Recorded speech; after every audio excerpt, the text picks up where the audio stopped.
Hello and welcome to 6 Part. Today I'm gonna continue the story What If Deku Ate the Devil Fruit Part 7. If you enjoyed this video, please give it a big thumbs up, and to watch more videos like this, subscribe to my channel and turn that bell notification on so you never miss an upload. Now wasting no more time, let's begin.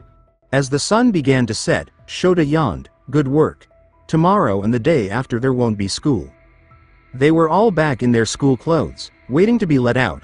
All of them, though some more than others, were exhausted. But they were all looking forward to what came next. Even though Shota was tired and ready to stop, he continued, saying, I'm sure the pro heroes who watched the sports festival will want to recruit you, but we'll consolidate everything and announce it when you get back.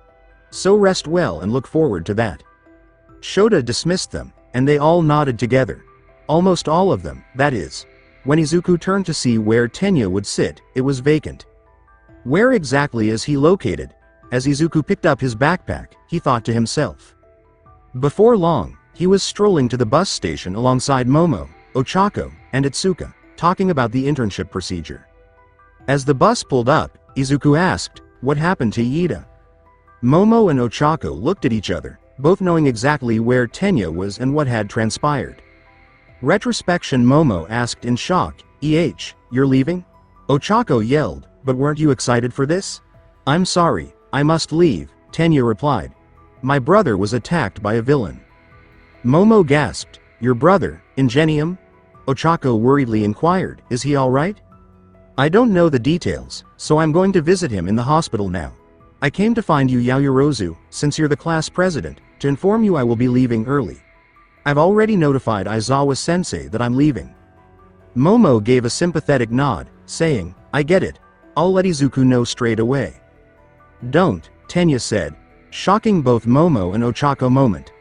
Midoriya is still in the tournament. He needs to focus on doing his best, and telling him now would just be a distraction. I would never forgive myself if he lost while thinking about my situation. Even if he did lose, he wouldn't blame it on anyone but himself. That's the person he is. Alright, but afterward I will tell him, Momo replied. He's your friend, and he deserves to know the situation from us than some news outlet that will blow out of proportion. Tenya nodded and sighed, saying, okay, but not a minute before, now I have to leave. Flashback concludes. Itsuka exhaled nervously, oh geez, I hope his brother is okay. Izuku muttered, Iida, and pulled out his phone. In a hurry, he texted Tenya to ask how his brother and himself were doing. Worried, the four of them sat silently on the bus, their thoughts constantly returning to Tenya. They parted ways soon after, each returning to their own house. Izuku grumbled, free day, huh, as he got up early as usual. His mother had prepared his favorite dish, katsudon, for a special dinner to celebrate his victory. When he finally got out of the shower and settled into his bed, the sports festival fatigue took over and he was soon fast asleep. Nevertheless, he woke up when his alarm clock, which he had neglected to turn off, started ringing. Izuku groaned and got out of bed to change into his training attire. Well, since I'm up, I might as well just do my usual workout, he said. He glanced at his phone and scowled when he noticed Tenya had not returned his message. With haste, he sent Tenya another message. Text me when you're available. I hope your brother is alright, Izuku. Izuku then started running toward the beach, where he usually works out. He threw his gym bag to the side as soon as he got there and began his routine stretching. Katsuki arrived before he was done, throwing his gym bag next to Izuku's. Silently, the two started working out together, going for runs in the sand. It made sense that Momo and Ochako hadn't shown up for the workout. A normal person would typically be exhausted. Katsuki broke the silence as the two were packing up at the end of their workout. Oi, Deku. My old hag wants to celebrate us getting top 2 in the sports festival and wants me to invite you. Oh, is it you that's asking for me to come or is it your mother? Replied Izuku. The old bitch of course, replied Katsuki. I'd say fuck off, but she probably already invited your mom, and in turn, you. Now that I said something, she can't punish me for not inviting you. Hell, I know where she wants to take us, but whatever. She also said that you could bring others as long as they pay for themselves. Izuku asked inquisitively, are you asking anyone else to come? With a sneer, Katsuki turned away. Izuku could only laugh as he returned home, packing his gym bag. He returned outside to see Rikai a short while after completing his breakfast. "So you're here, brat," Rikai said, taking a sip of her tea upon hearing Izuku enter. She stayed where she was, not going out to greet him, even though she could hear his footsteps as he ascended the stairs. Master Rikai, bowing slightly, greeted Izuku.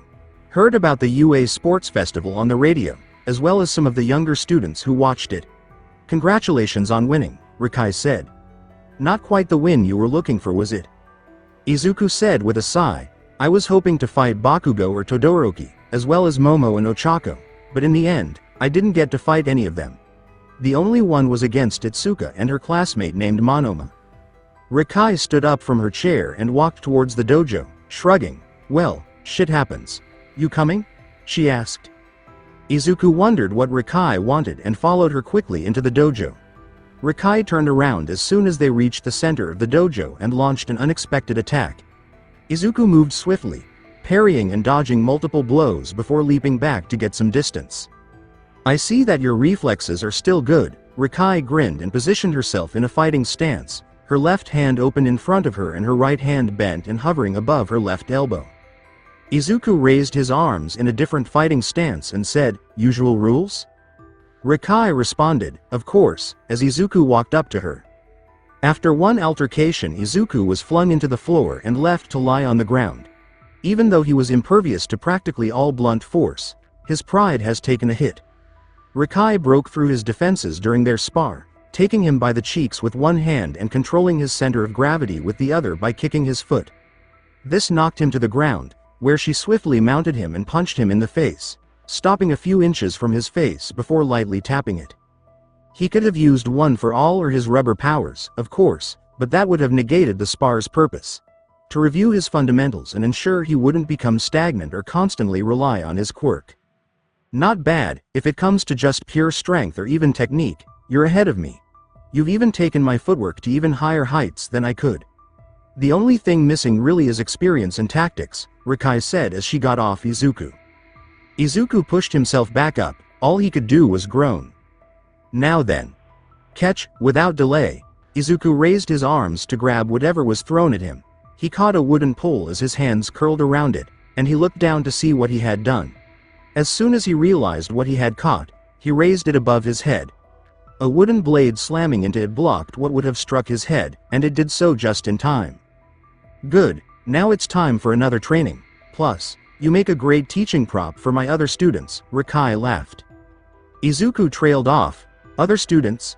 as he glanced to the side and noticed a group of younger students marveling at the fight. How soon did they arrive? Izuku thought to himself before he was struck again. The outcome of the match was essentially what Izuku had anticipated. He was disarmed, the blade edge pointing toward his throat, and he was on the ground after tripping. Rikai turned to face the audience and said, "You brats, I want 10 laps around the track field. Anyone who doesn't finish by then can expect to be my next teaching assistant for my demonstrations." "You're doing better than before," she said, drawing her sword. The other students bolted out of fear of becoming punching bags right away. Izuku, nursing his wounded pride, would only laugh feebly as he sat back down. Even though they won the UA, he knew he still had a long way to go. Sports festival. He would be able to control himself thanks to these losses. Regarding the sports festival. Curious, Izuku asked, "Master, did you teach Bakugo some of your moves?" The loud brat," responded Rikai, "not exactly. Instead, he came here mostly to analyze my fighting style, especially my footwork. I was told he even recorded me using the ghost perplexing step for a bit, writing notes like you usually do." Izuku knew Rikai would want another spar, so he couldn't help but chuckle at that thought as he slowly got back up. He wasn't incorrect when Rikai failed again. While returning home from the closest grocery store, Ochako and Momo wondered, what should we get for lunch? Rather than working out at the same location as Izuku and Katsuki, the two of them had chosen to work out somewhere else. This was primarily done to keep themselves from immediately confessing to Izuku. Together, Itsuka and Tsuyu had arranged for the girls to confess to Izuku and give him the freedom of choice.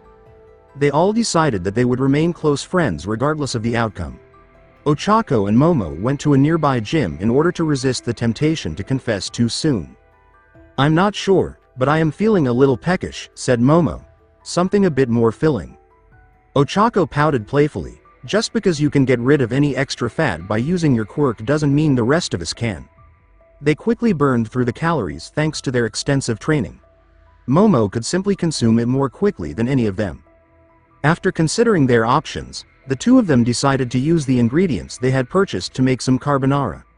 Momo had never gone grocery shopping before, so she was a little bit nervous. In her excitement, she overspent on some ingredients. About the actual pasta making process. Momo's mansion currently employed a 5-star chef, so it's likely that they would be reaching out to him for assistance. Momo said, "We're home," as she opened the door to the mansion. Ochako and Momo saw 4 extra pairs of shoes in the front as soon as they opened. With surprise, Ochako asked, "Do we have visitors?" There were 2 pairs of shoes that she recognized oddly.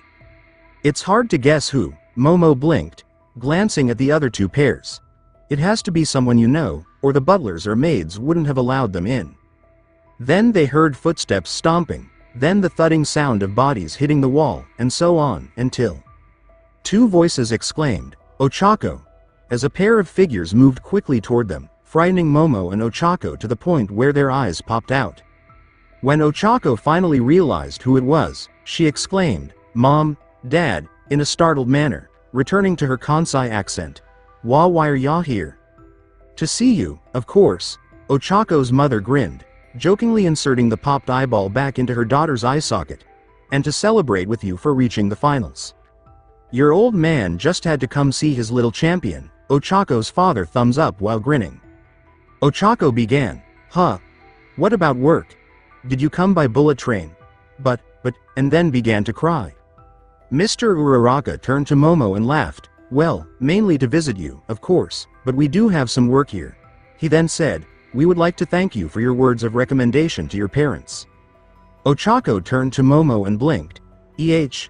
I didn't do much," Momo said with her hands raised. "I just merely mentioned your company's name to my parents when they were discussing about constructing a new building as well as repairing some old offices." Mrs. Uraraka said, "Not to mention you pushed for our company. For that, you have our thanks." Momo cried, "It was nothing, really," as he picked up the groceries that had fallen. Mr. Uraraka said, "Come on, you girls must be hungry. My wife and I will cook for you." With tears in her eyes, Ochako turned to face Momo as the parents started to leave. Ochako whispered, "Thank you," and gave Momo a hug. Momo could only give her a gentle pat on the back. "I just took advantage of a situation where both of our families could benefit," laughed Momo. Redrawing to face Momo, Ochako grinned back and said, "Don't think that'll hold me back from confessing to Deku." She then grinned a little. "I wouldn't have it any other way," Momo grinned. The two started to make their way toward the dining hall, where they would typically eat. Momo insisted that Ochako eat with her in the large room, even though it had taken her some time to get used to it. Ultimately, dining there by herself left her feeling isolated. Her parents were always busy, but they would make an effort to come over and share dinner with her. It was Momo's turn to look surprised as they walked into the dining hall. Momo exclaimed in shock, "Mother, Father, what are you two doing here?" Mr. Yaoyorozu grinned and said, "Of course, to see you. Had to make sure you were eating right." "Oh hush dear," said Mrs. Yaoyorozu. "He also missed you terribly. With all the projects going on, he had no time to spend time with you. He even missed your entrance ceremony to UA, as well as your graduation ceremony from middle school. There was no way I would let him miss out celebrating your achievements at the UA Sports Festival." Momo's eyes gleamed with happiness, and all she could do was cover her mouth with her hand. This was just lunchtime, and she hardly ever ate with her family. Before long, the two families were sharing a meal of the chef's homemade carbonara for lunch. Momo questioned, "So what made you have time to come?" as she tossed her pasta with Parmesan cheese.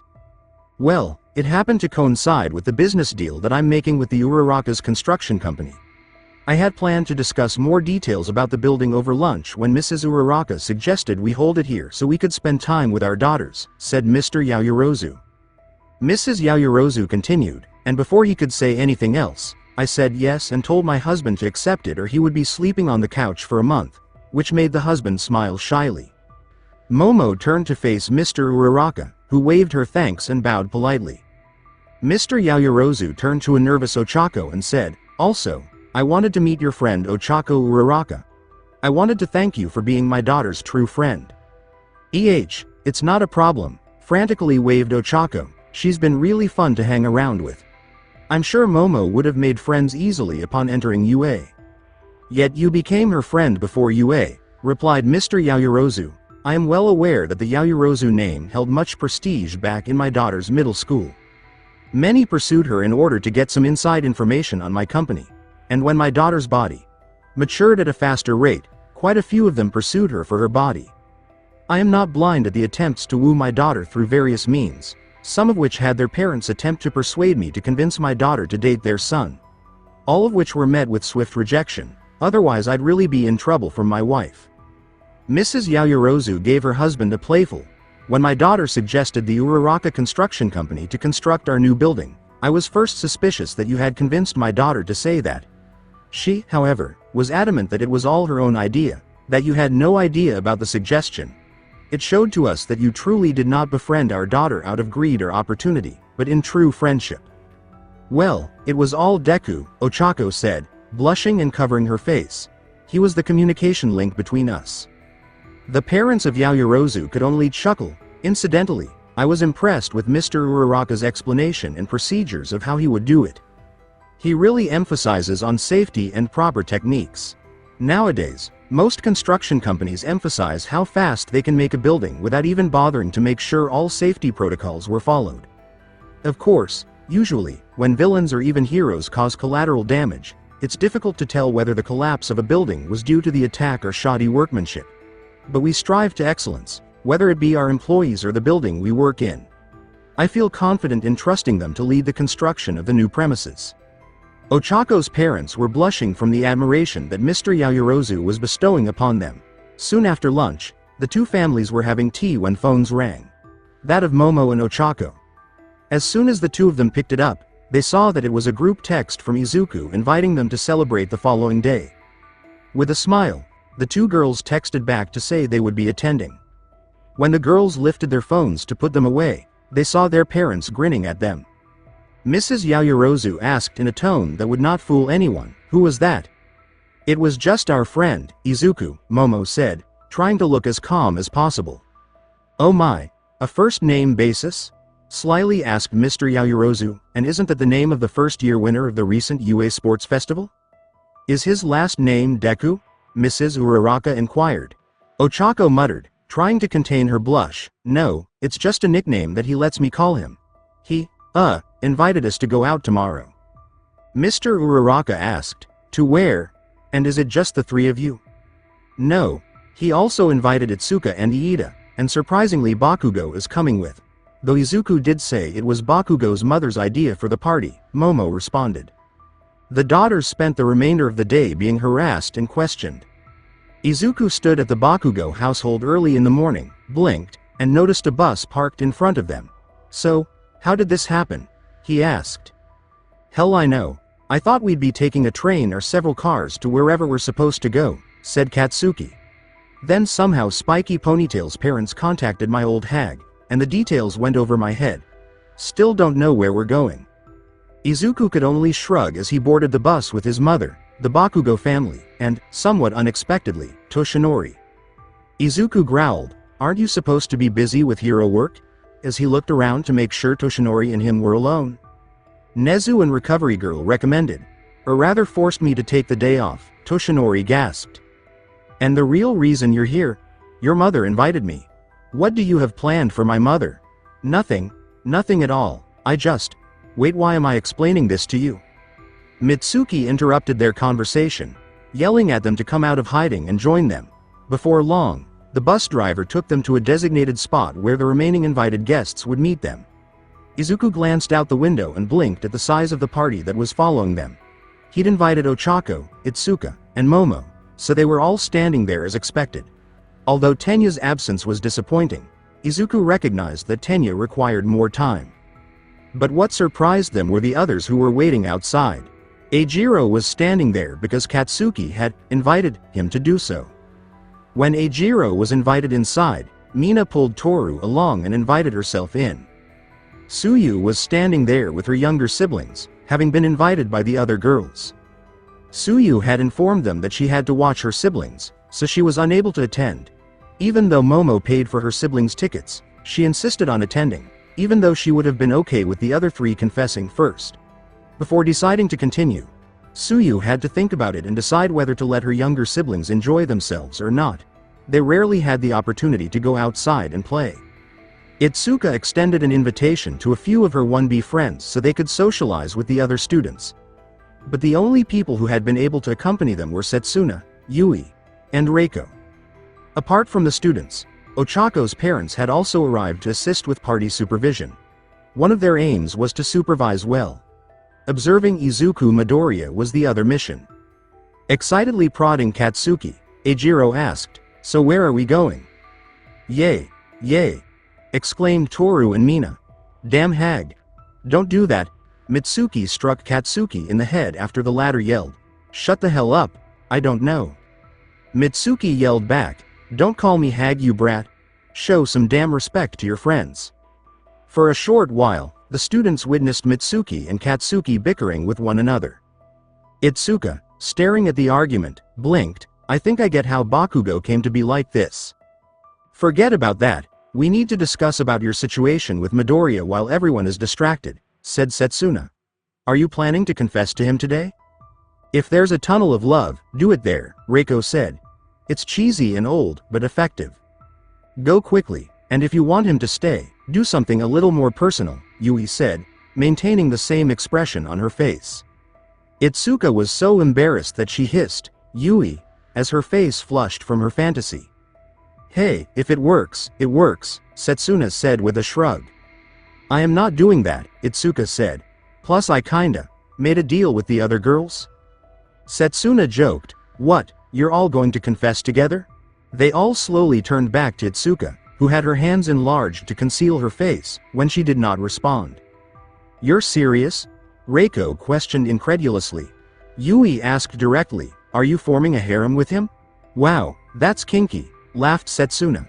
"You taking any more applicants? I'm sure Yui wants to join."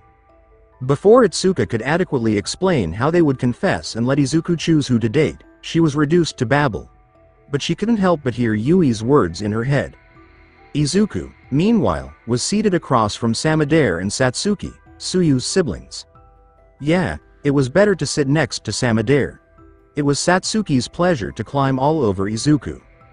"Satsuki, please quit climbing over him," Samadare admonished, gently attempting to remove Satsuki.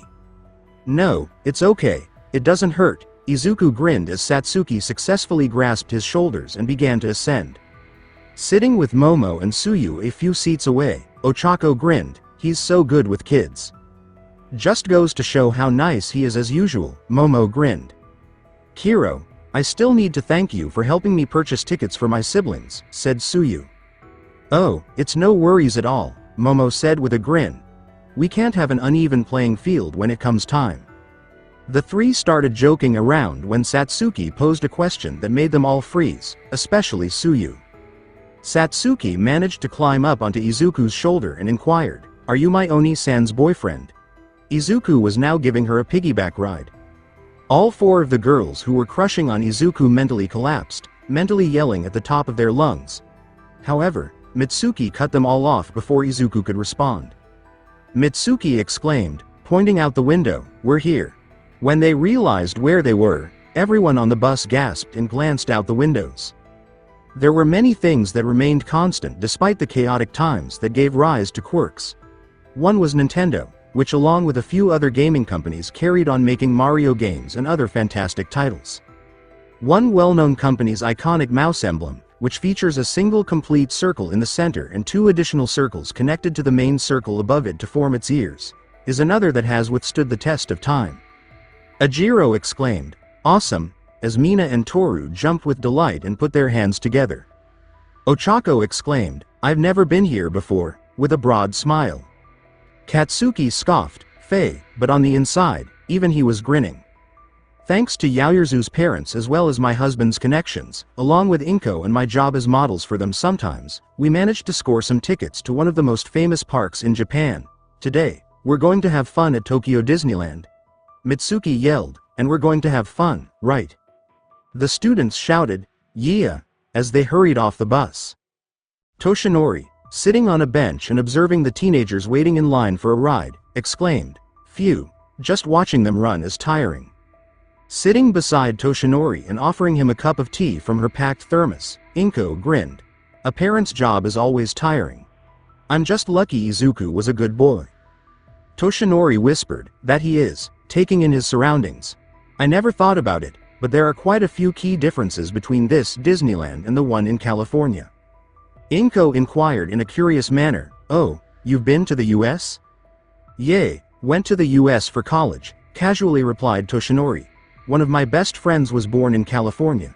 He took me to his home state during our break to celebrate. Inko pressed, and what was his name? Coughing up what he had almost revealed, David S. That's not important, Toshinori said. I'm more curious about you. Did you raise Izuku as a single mother all the way? I was married, but I might as well have been a single mother instead of a divorcee, said Inko. My husband was never home much even after we married. I suppose we were foolishly thinking we were in love. After I was pregnant, he moved to another country as his job required him to be there. Now that I think of it, it may have been a way to escape being a father. He rarely came home to the fact that Izuku barely recognized him. It only got worse when Izuku was first diagnosed quirkless. That just became the final straw. Gushing, it must have been difficult. Toshinori understood what it was like to be without a quirk. After all, prior to inheriting One for All, he was one.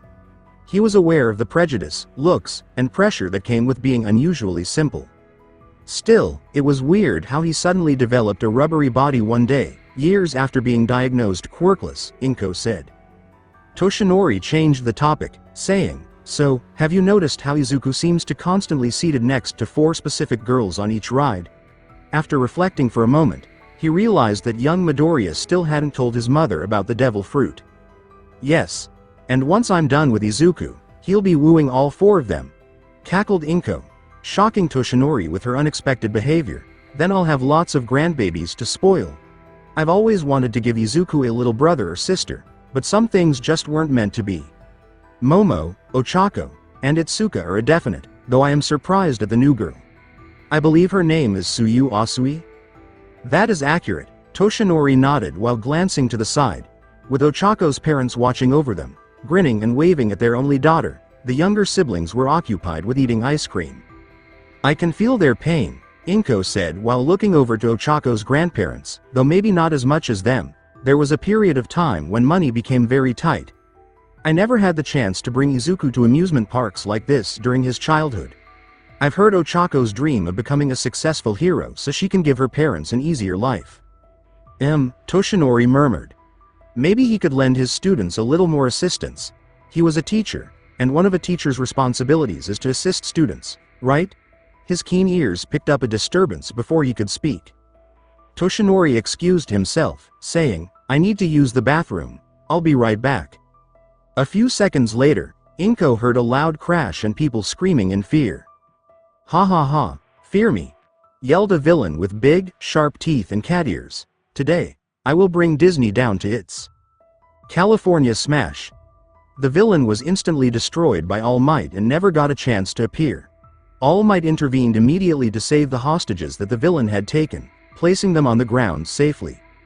No need to worry, because I am here, All Might chuckled.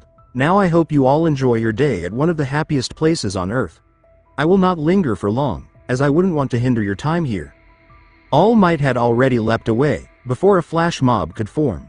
Many attempted to pursue him, but they quickly lost him. Aw man, I can't believe we got to see All Might in action like that, said Eijiro. Kiro, don't we see him at school as our teacher? Replied Suyu. Yes, but not like this, Eijiro shot back. He's got a point, Mina acknowledged. After glancing around for a while, Inko saw Toshinori jogging back, appearing a little worn out. Resuming his seat, Toshinori inquired, what did I miss? You just missed All Might in action, laughed Inko. You know, that's the second time you missed him.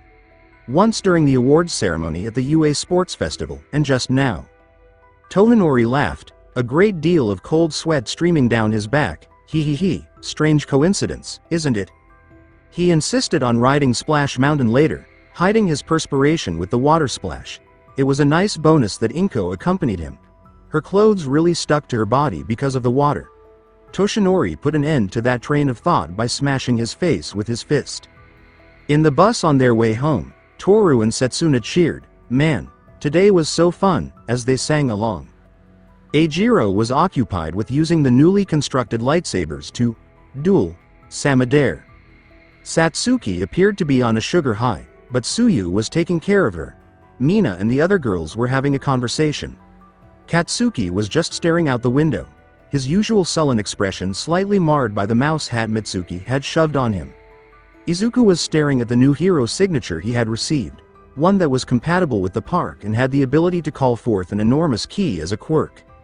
After such a long day, Ochako's parents were napping while Mitsuki was busy cuddling with Masaru. The only person actively ensuring that everything was okay was Toshinori, but it was reassuring to see Inko curled up in his arms. When the bus arrived at the Bakugo residence, night had already fallen. They were also invited to eat there because of Mitsuki's persistent efforts. Reiko and Toru were the only ones who declined, citing their early pickup due to family dinner arrangements. Mitsuki yelled, "Come on brats, let's get off the bus," as she got off. "We're going to have a delicious dinner, cooked by Inko."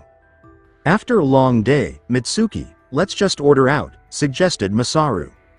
As she got off the bus, Inko grinned and said, "No, don't worry, I can still cook.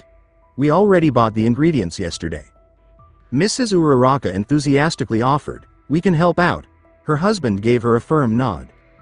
Mitsuki began, "That's great," then kind of stopped and just stared at her front door. Or rather, focusing on the person who was positioned there. Mitsuki snarled, What are you doing here?" Masaru said, "Honey, what's wrong?" But then she saw someone standing at their front door. His hands clenched and unclenched, and his eyes narrowed. When Katsuki saw what his father had done, he was, to put it mildly, a little freaked out. The fact that his mother would hate or bark at anyone was not unusual. She would actually yell at newscasters and anything else that irritated her. On the other side, his father was typically a meek man who let his wife dominate him. There were a few occasions when his father refused to budge, but Katsuki had to buy earplugs as a result of Mitsuki dragging him into the bedroom while wearing that expression. "Mitsuki, what's wrong?" Inko inquired, surveying Mitsuki to find out why she had stopped. With a low voice, Mitsuki pushed Inko back, but it was too late. "Inko, get back into the bus," he said. Inko recognized the person standing there. "Hisashi?" Setsuna growled, "Stop pushing." Mina whimpered, "But we're too curious for our own good. None of us are concerned about this," growled Katsuki. Eijiro leaned forward and said, "You say that Baku bro, but why are you here too?" "Argg, I wish Toru was here, she could just go incognito and listen to the whole thing," Mina sighed. "I don't think we should be listening to this, Kiro," Tsuyu said. Ochako muttered, "You say that, but we're still here aren't we?" Having a sound amplifier pointed in one direction and both wearing headphones that Momo had made, Itsuka and Momo could only nod in agreement. "Can't you make more of those for us?" replied Yui. "Or perhaps make a listening device? I can shrink it even further and Uraraka can toss it over to stick." Momo stared down at the others for a moment before saying, "Boys, look away." As soon as Momo raised her shirt to make the item, Eijiro and Katsuki did the same. The Urarakas were caring for Tsuyu's siblings in a different room, away from the approaching fight, while the students were trying to listen in on them from the kitchen hallway. At last, in the living room, Hisashi took a seat across from Izuku and Inko, who were seated in a coach at one end of the table. Behind Inko, Mitsuki was snarling, not letting them escape her sight. Toshinori was just leaning against a bookshelf, taking in the entire scene while Masaru was serving tea to both sides. "What do you want?" Inko asked, glaring at him. Hisashi said, "Can't I just come visit my lovely ex-wife and child?" "Yay, like we'd buy that," said Mitsuki. "You haven't been back in 15 years. I would have preferred to keep that streak up." "Please, this is a family matter," Hisashi said, arching an eyebrow. With narrowed eyes, Inko said, "Hisashi, this hasn't been a family for years. Mitsuki is more family than you." Hisashi could only sigh while he drank his tea and complimented Masaru on the preparation. One Masaru opted to overlook. After a minute of silence, Hisashi said, "I guess I should get right to the point. I want Izuku to live with me in England." All of the bystanders hissed. "What, other than Hisashi?" The adults exclaimed, "What?" "No," Izuku responded right away. "Come on, don't you want to live with your old man?" asked Hisashi. "I don't know if you the real and full story, but I was in a real hard spot between being able to support you or being able to spend time with you." Then Hisashi continued, "It took me a while, but I now have a stable job in England where I don't have to travel anymore. It's near London, near the city, so plenty of stuff for you to do there. It'd be great to see new sights, right? And make new friends." Izuku curtly said, "I'm attending UA. Why would I give up attending one of the best hero schools?" Hisashi took a brochure out of his pocket and held it in front of him, grinning.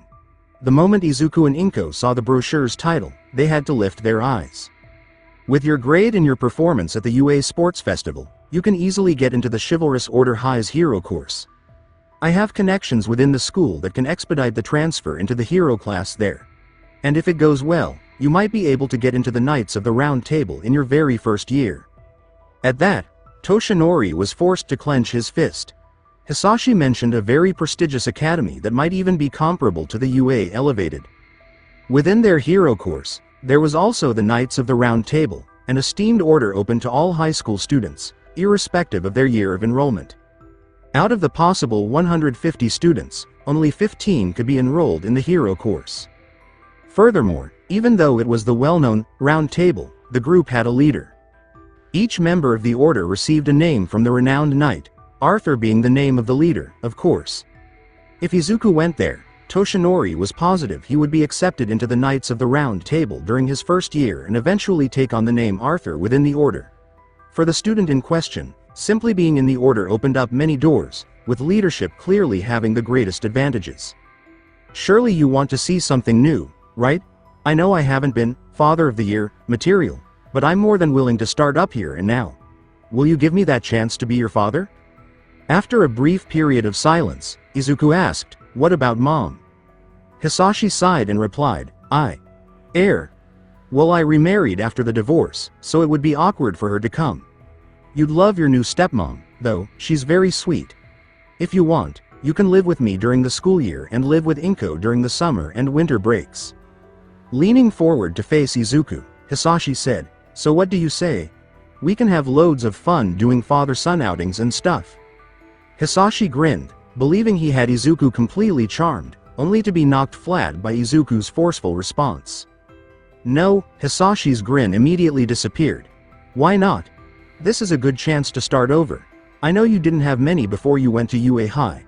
And even then, you've only been with them for a month or so. Not to mention you were attacked while still in the middle of training, too. You would be in a much safer environment on becoming a hero." "Several reasons," Izuku responded. "Transferring isn't as easy as you make it, especially across the globe and especially if you're in a hero course. I doubt that even with my performance and grades, the moment I transfer to Chivalrous Order High, I'd be placed in the General Ed course, so I don't kick out anyone from the hero course until the next year. I'm not putting my hero training on hold for you. Secondly, I have real friends whom I cherish very much and don't fancy leaving them anytime soon. Thirdly, I'm the vice president for my class, and I can't and won't abandon my responsibilities just to be with you. Fourthly, UA High is a prestigious school that is just as good as Chivalrous Order High, maybe even higher, as it is All Might's alma mater. Not to mention on the staff is All Might himself, the #1 hero in Japan, if not the entire world." At this compliment, Toshinori couldn't help but straighten a little more.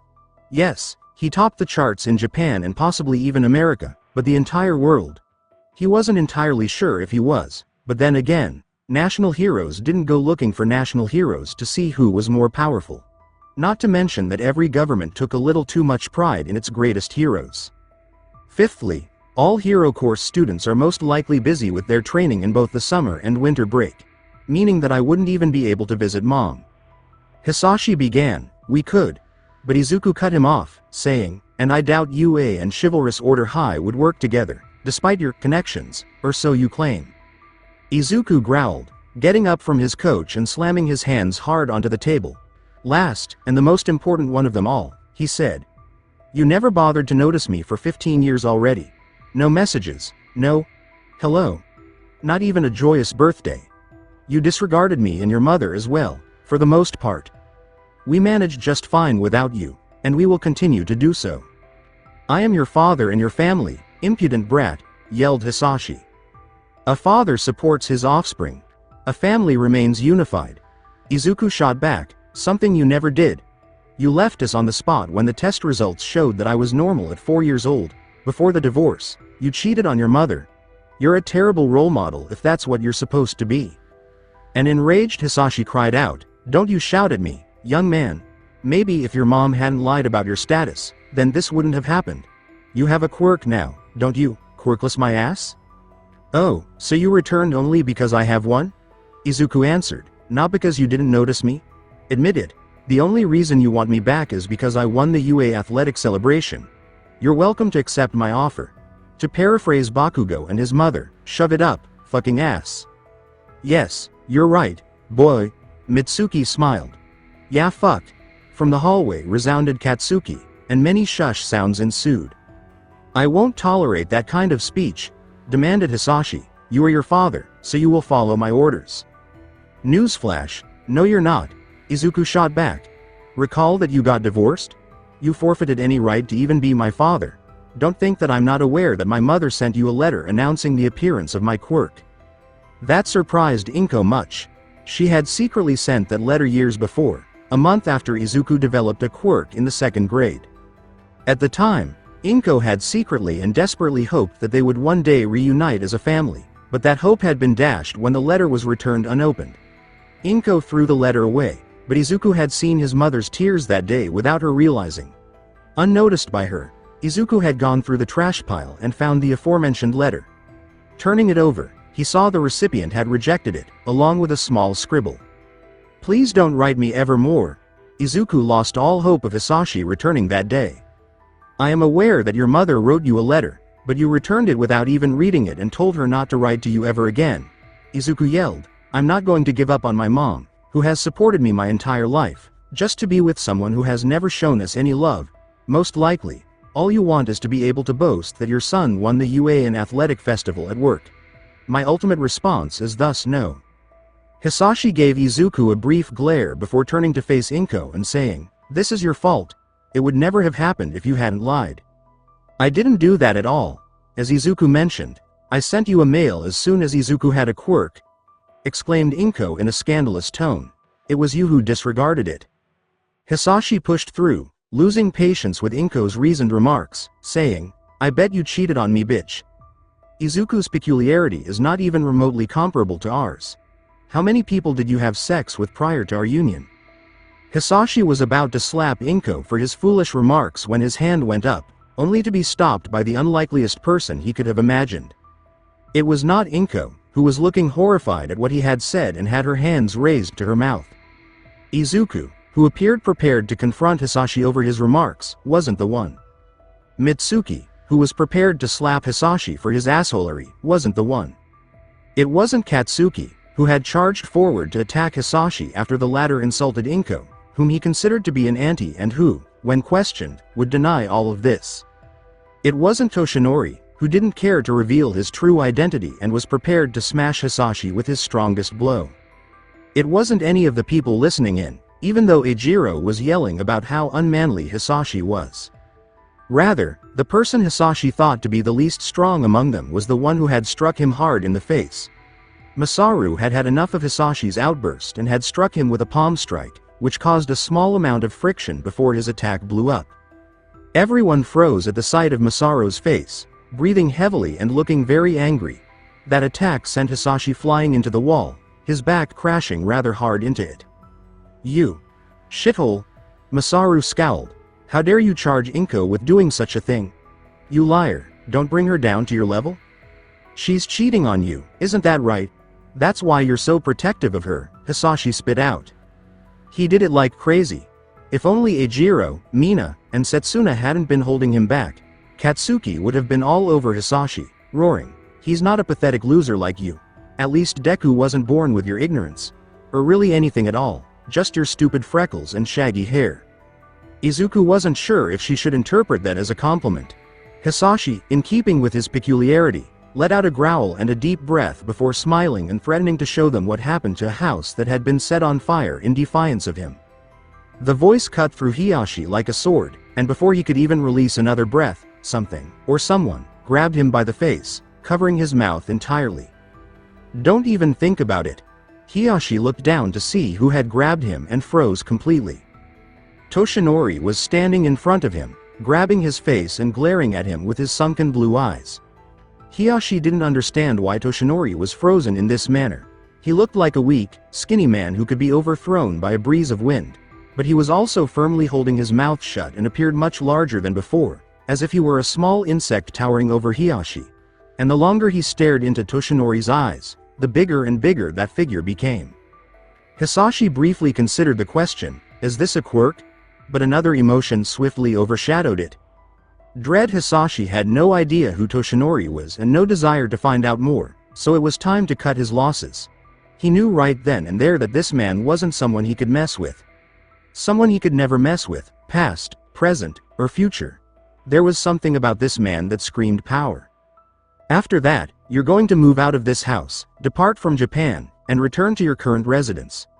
You will carry on with your life as you did before coming here, posing no threat to anyone. Blink once if you get the idea," Toshinori stated coolly. Hisashi whimpered and did as he was told, blinking once before attempting to hold off on blinking until further instruction. "All right. I'm going to release you at this time. We're going to have issues if your next action isn't to leave through the door," Toshinori commanded, lowering Hisashi to the ground. After a good 10 seconds of Hisashi sitting there, Toshinori growled at him, "Move." A few seconds later, the sound of tires screeching came from that Bakugo household, and Hisashi clambered out the door, never looking back for fear that Toshinori would change his mind. Mitsuki complimented Toshinori, patting him on the back and saying, "Nice job, man. Though I wish you'd let me smack him around a bit before you kicked him out."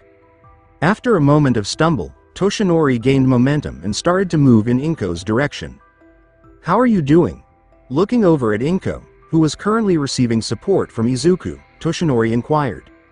When Inko finally looked up at Toshinori, her eyes briefly went hollow before becoming heated. As she settled back into the couch, Inko murmured, "I'm fine, thank you for stopping him. He was about to use his quirk, consequences be damned. After spending so much time with him, I can tell. I'm sorry, Mitsuki, but my current state of mind does not allow me to cook." "No problem, we'll just call for a sushi platter or pizza or something," said Mitsuki. "Allow me to pay for it," Toshinori demanded, pulling out his wallet. "Get whatever you want." Masaru grinned and took the wallet before Mitsuki could grab it and order whatever it was she wanted. "We'll do just that then," he said. "You three should stay here. You are welcome to stay with us tonight. Inko, Izuku. Katsuki and Izuku are able to share a room." "I am like hell," yelled Katsuki, but Mitsuki responded with a blow to the head. "Dude, show some more decency," Mitsuki yelled. "You awful woman," roared Katsuki, setting off another argument between the two. "We should be okay," said Inko, thanking her for the offer before putting her arm around Toshinori. "But if Toshi-chan stays with us for the night, then we should be good, right?" "Oh, yeah. Well, yes, I am able to spend the night," Toshinori said in a tense voice. It was a strange look that Izuku gave Toshinori, but it quickly turned into one of relief. If the world's greatest hero slept at his house, then they would definitely be safe, though he would definitely make sure they were sleeping in a separate room. Itsuka sighed. "I guess we're going to have to push that confession to a later date," as the four girls found a quiet spot in the Bakugo home to discuss. "Kiro, it would be difficult to do so after such a confrontation," replied Suyu.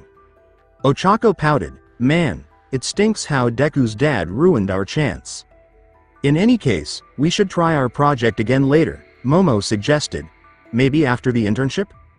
"I guess that's the only option," Itsuka scowled. "It would be too disruptive for all of us to do it during the internship. However, we must undoubtedly do it afterwards. I don't think I could contain it for much longer than that." The four girls gave a collective nod and hurried back to the gathering. Mitsuki had made some curry with the assistance of Ochako's parents and, surprisingly, Katsuki, who demonstrated all of his knife skills to them. Masaru had also ordered a sushi platter to round out the meal. Before long, they were leaving for their separate houses. After that scumbag, Toshinori couldn't blame Izuku for not trusting anyone with his mom. He couldn't blame Izuku for not falling asleep immediately upon hitting the bed, but not before ensuring that he wouldn't be doing anything with Inko. Geez, haven't felt that feeling for a long time, laughed Toshinori as he bid Izuku a good night. Coughing into his fist, Toshinori slowly walked back into the living room. As he headed into the kitchen to get something to drink before turning to sleep at the couch that they were letting him sleep on, he noticed a light coming from the dining room. Curious as to just what Inko was doing, he took a peek and then quickly reeled his head back behind the wall, trying to control the blood flow that was rushing to his face. Toshinori could tell that Inko had quite a bit already by the healthy flush she had on her skin, but if that was all she had, she would have been fine. Inko sat on a chair with a glass of red wine, swirling it around while looking down at some photos scattered on the table. She took a sip, finishing her wine before using her quirk to pull a bottle of wine sitting away from her, pouring another generous amount into the wine glass before putting it back down. No, it was what was combined with that. You see, Inko was wearing a green silk negligee that accentuated her curves. The style was fairly conservative, revealing only a small slit of her cleavage up to her mid-thigh, but the contrast between her flushed skin and the silk green nightgown made her look even more beautiful, and Toshinori couldn't help but stare at her beauty before pulling himself back. I think you might have too much, Toshinori began, but Inko shot him a quick glare, saying, Inko. I don't know, Inko said, relaxing as she took another sip of wine. I'm feeling good. What do you have your eyes on? With a curious question, Toshinori shifted the topic of drinking away for the time being and took a seat. Looking down, he saw a variety of pictures of Izuku and Inko together at different ages. He could even make out a couple of them with him and the family. As his eyes followed the year's worth of pictures, he noticed something that they all had in common. None of the pictures showed Hisashi playing with or even holding Izuku. Toshinori's first impression of the hospital photo, which only featured Inko holding a newborn Izuku, made him wonder if Hisashi had taken the picture himself. However, a close look revealed that the person holding the camera was actually a female nurse. It's funny, Inko said, pausing on a particular picture. We promised to stay together forever when we got married. It's funny how easily such a promise can be broken. When Toshinori turned to look, she saw a picture of her and Hisashi smiling for the camera, but something was watching Hisashi from behind his eyes that worried Toshinori. I'm not sure when we started to drift apart, Inko pondered while taking a swig of her wine. Perhaps he got cold feet. Or did he grow weary of me after I became pregnant, prior to becoming pregnant? Or did he find another woman willing to be his mistress during, or even before, our marriage? It would clarify why, in spite of the stress it would place on our marriage, he was so eager to work abroad. Sighing, Inko snapped a second picture of herself and Izuku. My son Izuku is the only positive outcome of this marriage. I had always hoped that Hisashi would return home eventually, since the day of his birth. Despite our divorce, I never gave up hope that he would return. I still maintained a semblance of hope in spite of that letter. That's why I never dated anyone. But that hope has finally faded as of today. Still, I'm not depressed. Rather, I sense, without charge, that I can at last let go of him. Does that mean I'm a bad lady? A shallow female? And am I really that unwanted? Before Inko could react or speak, she discovered that Toshinori had his arm securely around her and her head pressed into his chest. Toshinori muttered, "You are gorgeous. Your ex-husband didn't realize how beautiful you are on the inside and outside. You are neither awful nor shallow. You are free, as you have stated. No longer subject to the demands of someone you need to worry about." The two of them stood there for a few minutes before Inko could no longer contain her smile as she buried her face in Toshinori's scent, which was strong, secure, and warm. Reluctantly pulling back his arms, Toshinori said, "We should get some sleep. I have to get up early tomorrow." With a nod, Inko got up, almost falling because her legs didn't move in unison with the rest of her body.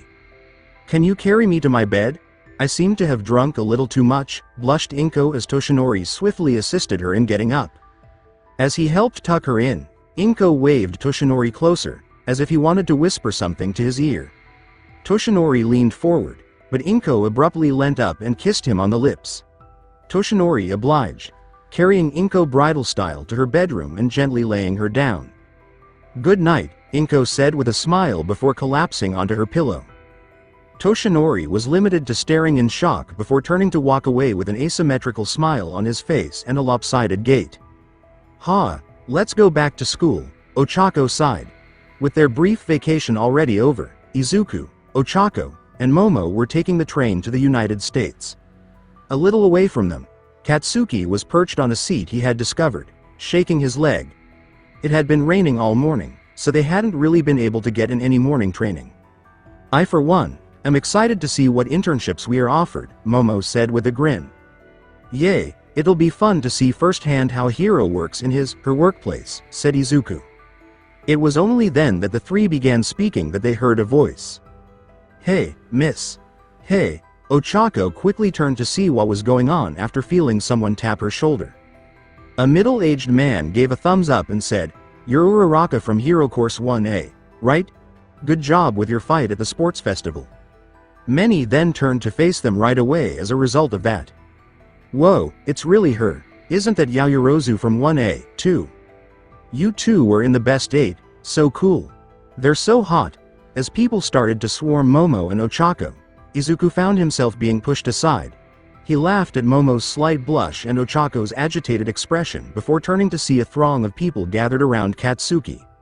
When he saw the mixture of pride and rage on Katsuki's face, he nearly burst out laughing. But it did raise the question of what would have happened if Momo and Ochako had been acknowledged. How come he wasn't? Izuku dismissed that idea, assuming that the reason the two had a larger fanbase was because they were girls. Before long, Itsuka, Yui, and Setsuna had joined them, and they were all strolling through the rain with their umbrellas out. "I hope Iida is okay," Izuku sighed as soon as they saw the school. "Good morning, everyone." When they all turned around, Tenya was running past them all while sporting rain boots and a poncho. "Why are you all walking so slowly? You're going to be late," Tenya yelled. Setsuna exclaimed, "Late? We still got 5 minutes." "Too early," Yui yawned, feeling a little worn out from the rain. Even so, at his words, they all began to jog, if only to catch up to Tenya. Tenya shot back, "UA students should always arrive 10 minutes early." "Well, he's not wrong," Momo replied. "Especially after our 2 days off. Who knows what will happen in class? Especially as student class presidents might have to help out." Itsuka exclaimed, "Fair enough. Come on Tokage, let's go." Before long, they were inside the school, setting down their umbrellas and putting their shoes in the shoe lockers. Izuku made the decision to inquire at this point. "Iida, are you? If it's about my brother, there is no need to worry," Tenya said as he removed his poncho. "I apologize for worrying you needlessly. I was unable to answer my phone for a while, thus unable to reply to the texts you sent. Instead, I should apologize for not congratulating you on your victory at the sports festival." Tenya left Izuku and the others to shake off the water from their umbrella and walked off to class. Izuku watched Tenya walk away, and he couldn't help but look worriedly at his back. Before long, they were seated in their separate classrooms, excitedly debating the UA's aftermath, the attention that the sports festival garnered. While Izuku was conversing with Momo and Kyoka, Shoto abruptly tapped him on the shoulders to get his attention. Shoto apologized to Momo and Izuku, confusing them with his remarks. "Midoriya, it may not be much, but I apologize for what my shitty father said yesterday in front of live television." "What did Endeavor say?" Izuku asked, blinking. "Say what?" Kyoka interjected, "You mean you don't know? It was some pretty mean stuff." Mineta questioned Izuku from behind. "Yay, how do you not know?" "I was at Tokyo Disneyland with a few others," Izuku said, jerking his head in Momo and Katsuki's direction. "After that, some stuff came up and occupied most, if not all, of our time." The door slid open before anyone could even mention anything to Izuku. They all took their seats right away. Shota muttered, "Morning," as he entered. "Good morning," everyone exclaimed together. "Jero, Aizawa-sensei, your bandages are gone," grinned Tsuyu. "I'm glad." Having witnessed firsthand the harm the nomu had caused him, it was undoubtedly a relief to see him recover. Aside from the noticeable scar beneath his right eye. Seeing the damages, Kyoko, Denki, and Mineta all nodded in agreement. The old lady went overboard with her treatment, Shota grumbled as he rubbed his face. More importantly, we're having a special hero informatics class today with 1B, so we'll be meeting up in a larger classroom. Meet up at 1S in 5 minutes. Grab your bags. Shota waltzed out of the classroom with that. After processing this for about 2 seconds, the students hurriedly grabbed their backpacks and hurried to 1S, a special classroom designed to accommodate at least 3 classes at once. Class 1A quickly gathered at the classroom doorway with Class 1B and Hitoshi, and they hurried inside, snatching seats wherever they could. I hope this isn't a quiz, Denki said in a whisper to Hanta. Doing that after our break would be so cruel, Mina whimpered to Eijiro. I'm screwed if it has to do with hero laws and stuff, Eijiro whimpered back. Kosei hissed at Nato, please don't let it be something serious. Perhaps one of us will no longer be a student in the hero course, Yui said frank. Hissing, though not very confidently, no way that could be it, Setsuna said. All Yuga could do was slump into his chair and hope it wasn't him. Out of all the students in the hero course, he had come in last. Vlad and Shota were in there in no time. Codenames, Shota uttered first. Vlad declared, today is the day you'll be coming up with your hero names. For a split second, that sent the majority of the students into a frenzy of excitement. Shota's eyes flashed red, and his hair shot up in response, revealing his quirk and frightening the students into quickly calming down. This is related to the pro-hero drafts that Sekijiro-sensei and I mentioned the other day, continued Shota as he brushed his locks. The drafts begin in earnest in the 2nd and 3rd years after students have gained experience and can become immediate assets to the pros. In other words, Vlad went on, for them to extend offers to first years like you all reveals that they're interested in your future potential. But be careful, these offers are often cancelled or are retracted if interests die down before graduation. So you can't stagnate. That means we'll have to prove ourselves once we get picked, Toru replied. Shota pushed a remote he had been hiding and nodded, that's right, and here are the totals for those with offers. Vlad pointed to another projector and did the same thing. The blackboard was projected with the offers for each class and its students side by side. Still, the amount given to 1A differed significantly. The first one, and the greatest amount offered alone, was 5,123 for 1A, compared to only 234 for 1B. Strangely, there was no list of names indicating who had what offers. It's usually more spread out among all the students, but as you can see, 1A took more than usual this year, especially the top 2, said Shota. The students started whispering to each other at such a skewed scaling right away. Clearly they are blind to see the majesty of 1B, taking into all that flashiness, said Monoma. Pony said, hey wait, where are their names? The other pupils blinked, realizing that the offers did not have names on them. Usually, we would have just done this in your homeroom class without mixing the classes, but this is a special case, Vlad said. Not only will you be doing your hero names and looking at offers, but it was decided that we cover a bit more about the topic of media. We usually don't go over this subject until later in the year, but a certain interview forced our hand. Shota moaned in a bored tone, please raise your hand if you saw the live interview with Endeavor last night. He became an underground hero, in part, to avoid having to deal with the press. In response, about half of the students raised their hands. The remaining half who hadn't seen were Izuku's group who went to Tokyo Disneyland, Tenya because he was more focused on his brother's medical issues, and a few others who had other commitments. I'm guessing the other half did not watch it due to extenuating circumstances, replied Vlad. Well, we'll reveal the names and then explain more about the results. Employee quarters Toshinori, meanwhile, was sitting down and turning on the computer on his desk while whistling. His thoughts inexorably drifted back to Inko and that kiss. As his computer finished booting up, he again had a silly expression on his face. He quickly navigated through it and pulled up the internship list. I wonder how many offers young Midoriya has, Toshinori thought. I bet he has 1,000, no more than that, 2,000, no probably over 5,000. I don't need to worry about him not getting any offers. Now let's see. Young Midoriya, there it is. As Toshinori's gaze moved from Izuku's name to the number of internships available, he blinked. Before using his finger to confirm that his eyes were correctly tracking Izuku's name to the number of offers, He rubbed his eyes once more to make sure he was looking at it correctly. Cementos noticed Toshinori's expression was blank and said, "All Might, are you alright?" "Ah, Cementos, perhaps you can help me with this," Toshinori said with a grin. "Tell me, is this perhaps a shortened abbreviation for the amount of offers given to this student so as to save ink and space?" "Oh no, that's the real amount," Cementos said with a perspiration. "What? But, how?" exclaimed a startled Toshinori. "You missed the interview yesterday with Endeavor?" Cementos inquired, swiftly navigating Toshinori's computer, opening a browser, and quickly typing in the title of the video. "Watch this to understand the results, however ridiculous they may be."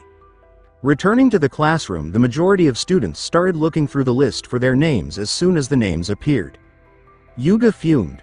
Those pros don't know a good thing when they see one, upon realizing his name was missing from the list.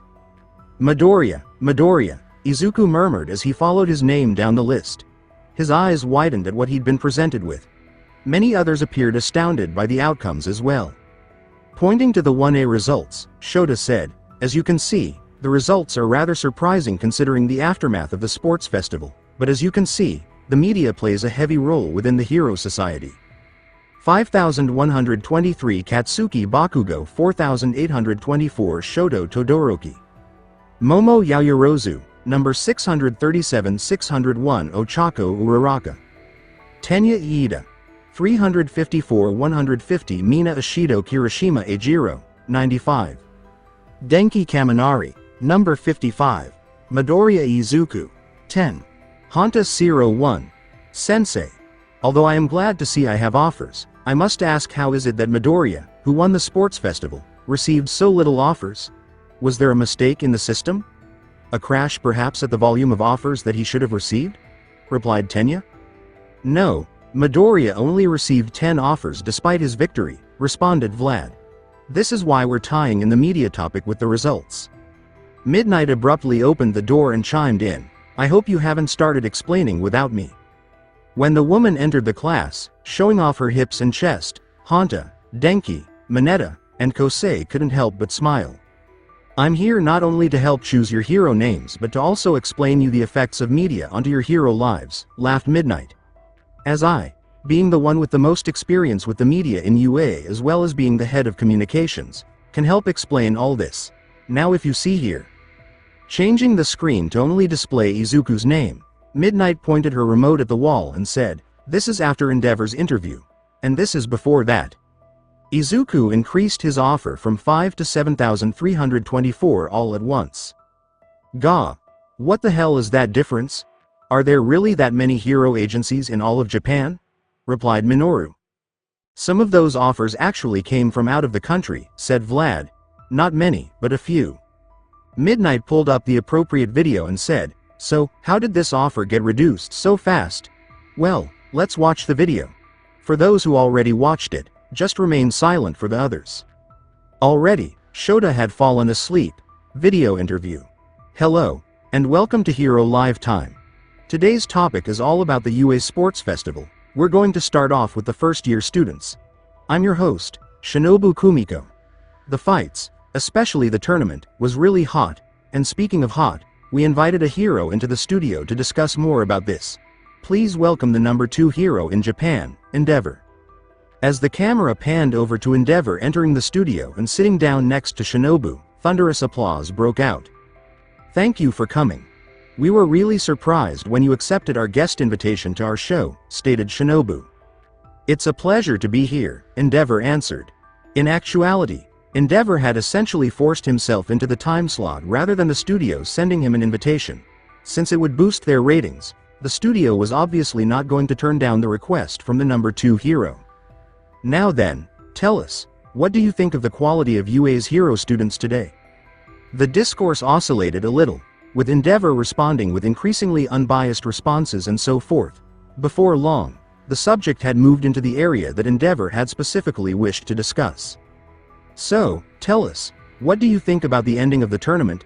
Your son was given a chance to compete again even after losing by a ring out, but he refused. How do you feel about that?" "My son was merely showing humility and honor, something a hero should have," said Endeavor. If given the chance though, he would have defeated this Izuku Midoriya. So you feel like the current winner of the sports festival for the first year doesn't deserve the spot? I am refusing to acknowledge him as the winner as he won by lucky circumstances. If he had fought in the West Block where all the real fighters were, where my son was, he wouldn't have made it to the finals. If he fought any of those competitors there, he might not even have a chance to fight my son. Interesting theory, but what about when he destroyed the giant robot in the first round, and the speed he showed in the second round? Just because he has brute strength and speed does not make him the strongest automatically. I have dealt with villains who were stronger than me in muscles or faster than me, but I easily dealt with them. Midoriya is the same. My son would have instantly frozen him. With his body encased in ice, there would be no contest. And the other fighters? Like the second place winner, Katsuki Bakugo, who had to be chained up during the award ceremony. Most likely merely upset that he could not further prove his strength, which is understandable. I wouldn't acknowledge losing to the first place winner just because I had fought someone stronger than him. And he won only by mere technicality, but that unyielding spirit is certainly admirable. And what about the East side? There were certainly some talented fights. Like Midoriya's first opponent, Nieto Monoma, who copied a rather powerful fire quirk. In fact, it almost seemed like it was yours. Whether he did so or not isn't the question, it's rather if he could use it correctly. Despite all his attacks, if the copycat did copy mine, he only used a very small fraction of my true power. Any higher, and Midoriya would have been knocked out of the tournament by ring out, surrender, or being burned to unconsciousness. And then his later matches were disgraceful and full of trickery. He won his next match by forcing his opponent to step out of the ring earlier than he landed. His opponent after that forfeited due to not wanting to be hurt. Then his final match was also won by default. I see. If you put it that way, I suppose it does make sense. The remainder of the talk started to veer off into other years. Snapping her whip into the ground to regain everyone's attention, Midnight halted the video. And there you have it. One of the top 10 heroes made it sound like Midoriya didn't rightfully earn his spot, and not only that, made it a point to show everyone that he wasn't sending an offer to him. A few more agencies pulled back their offers from that interview forced by Endeavor ***, and soon, everyone was pulling their offers back. Though I hope nobody here thinks the same as Endeavor does. The majority of students agreed with Midnight by shaking their heads. They were aware that Endeavor was merely blowing hot air because they had witnessed Izuku deal with the Nomu. When Monoma attempted to raise his hands in disagreement with Midnight, Hitoshi kicked him in the seat. And so, as a result of his opinion, a lot more students who fought on the west side of the tournament bracket received more offers than anyone from the east side. But this topic is a perfect example of how your words can be construed by the public and other heroes when you're being interviewed. And Monoma, before you think of any of your insults, need I remind you just how many offers you got? Vlad replied. All Monoma could do was pout and sink deeper into his chair. Glancing back at the board, he saw that he had gotten no offers. Itsuka, who was drawn to the east side of the tournament bracket, was the one with the highest number of offers in their class, having received over 200 offers. Keeping these results in mind, whether you were requested or not, you will all be participating in internships with pros, stated Midnight. Thus is why we will be working on your hero names, and Midoriya, don't worry about the offers. It just means that those who sent it see your true potential and aren't easily swayed by some big shot's words. I'm hoping you'll take my offer. Midnight licked her lips and gave Izuku a seductive look that made most of the teenagers' pants revolt. Returning to the subject at hand, Midnight said, hero names used by students tend to be recognized by society, and most end up becoming their professional hero names. Though there are chances to change the name after this, Vlad was added. For instance, I originally went with Bloodman, but changed it to Vlad King later on. Nonetheless, do take this lesson seriously. Erasable markers and portable whiteboards were distributed to the students. After a short while, Midnight declared that they would be revealing their hero names to one another. The idea of giving a presentation in front of the entire class made a good number of them anxious. Yuga got up and walked confidently to the front to put his name forward before anyone was even called. Here I go. Yuga exhaled, shining hero. I cannot stop twinkling. Which means, you can't stop my sparkles. It's a sentence, right? Most of the class thought so. Midnight suggested, Editing the hero's name, it'll be easier if you take out the I and use the contraction form of can, not just can't. Yuga grinned. You're right, mademoiselle. Oh, is that all right? Again, the majority thought. Abara offered to present the gentle heroine, Maria, taking Yuga's place. Then allow me to present mine next. Let's keep going. It sounds like a nice name to inspire hope, Midnight grinned. As students started presenting their own names, names flashed by. Some names, such as Rip and Tear from Tagaru, King Explosion Murder from Katsuki, and Alien Queen from Mina, were immediately disqualified for violating copyright or sounding too violent. Others, such as Momo's Creata, Kendo's Battle Fist, and Ochako's Uraravati, were accepted right away. A few things needed to be changed, such as Yui's original choice of hero name, Size Hero. Size matters. After explaining that the name wasn't too offensive, Midnight changed size matters to rule because it was easy for anyone to misunderstand. Looking around the room, Midnight said, all right, choosing hero names is going more smoothly than I thought it would. All that's left is Bakugo and Tagaru, who need to rethink theirs. Iida, Tsunotori, and Midoriya. Shinso was given the opportunity to introduce himself as Katakai's, even though he wasn't sure why he was needed to. How can I best honor my hero name? Izuku pondered while spinning his marker. He had been thinking about his own hero while he listened in part to his fellow students name their heroes. Izuku closed his eyes and thought of a time in the past when he had told his mother his hero name. It had been pretty humiliating because every single one of them had been a tribute to All Might, even going so far as to use the name and add something at the end. Izuku started to write something, then erased it, saying, while I'd like to do some sort of homage to All Might for training me as Kirishima did, I also owe Rikai a lot for teaching me. Pony then stood up to present her name, using her first name as her hero name. What then should I use? Izuku hummed as he considered one for all and the devil fruit that was inside of him. Izuku jerked his head, attempting to figure out who had said it.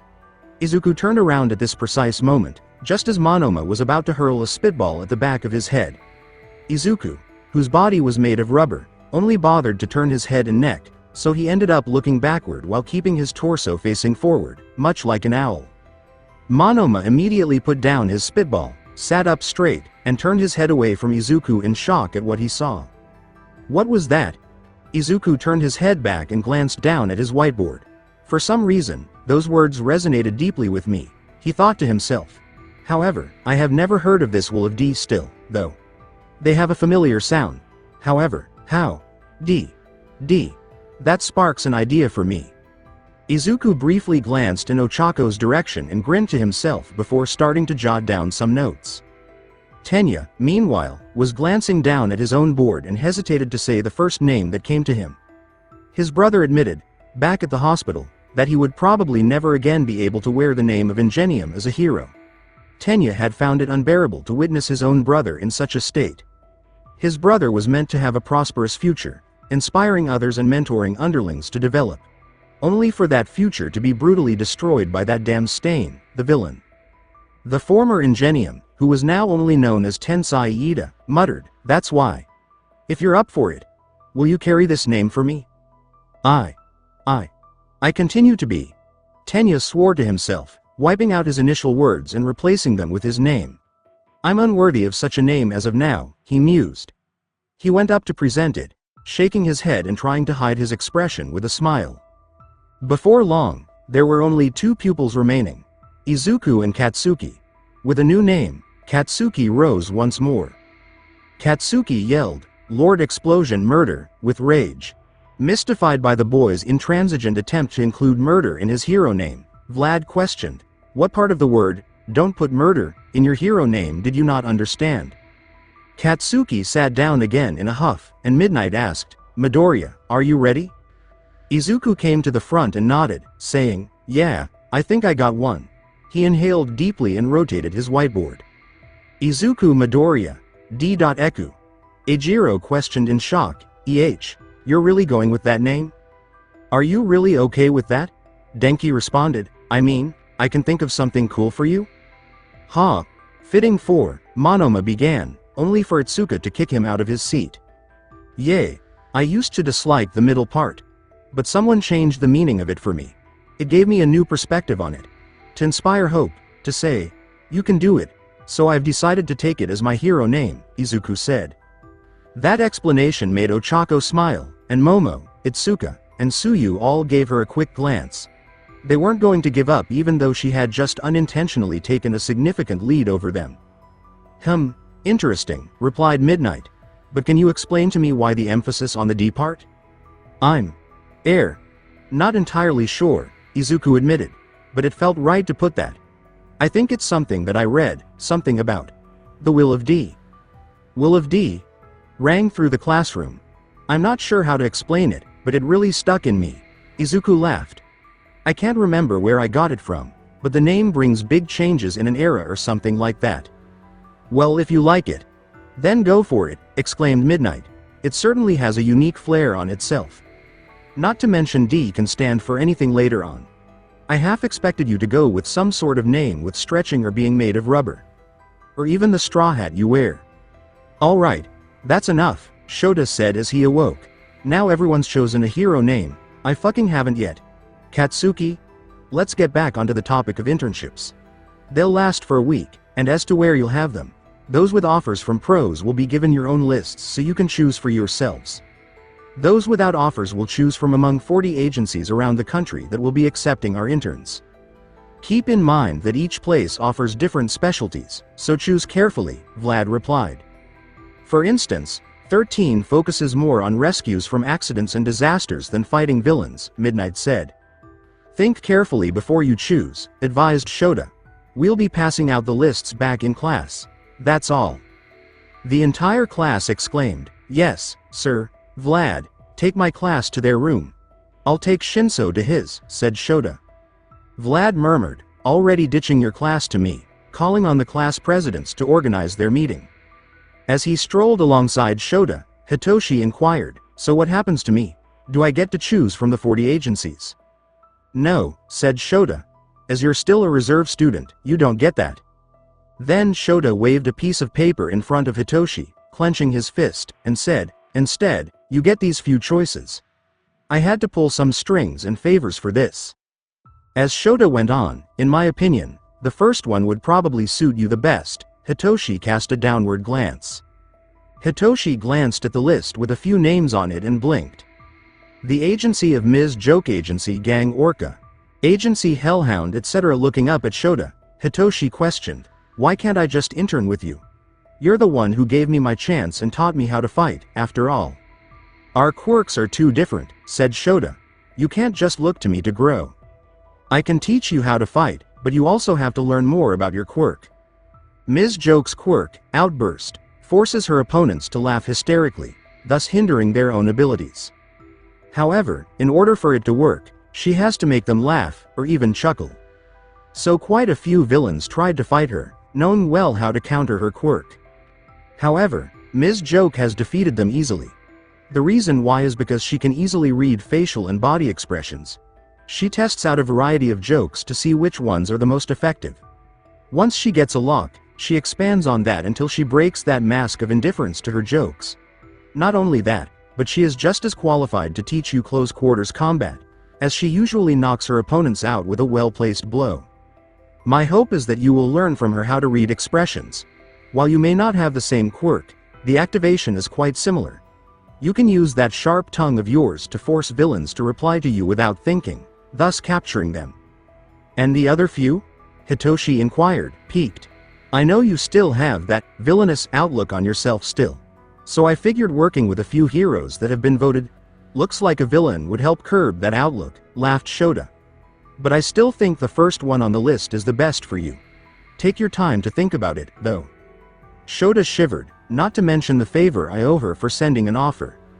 Retrospection Ms. Joke, real name Emi Fukukado, laughed, Hey Eraser, it's a surprise that you're calling me. Did you call to marry me? No, Shota shot back. Ms. Joke laughed, Ha ha ha, you're funny. What's up? Shota admitted, I need a favor. Please send an offer to Hitoshi Shinsho. Who? A favor? And for the Reserve Hero Course student no less. Tell me, is he your apprentice? Laughed Ms. Joke. I'm hanging up now, Shota said sourly. Alright, I was planning on sending him one anyways. I might try to lure him to Ketsubetsu Academy High School, laughed Ms. Joke. Please don't, Shota moaned. Ms. Joke said in a serious tone, fine. However, I expect something from this. I'll send you a box of your favorite chocolates, Shota replied. Oh no, not this time, laughed Ms. Joke. I want something else. Something more than food. I promise it's not marriage. What? Shota asked, attempting to suppress the growing sense of fear inside of him.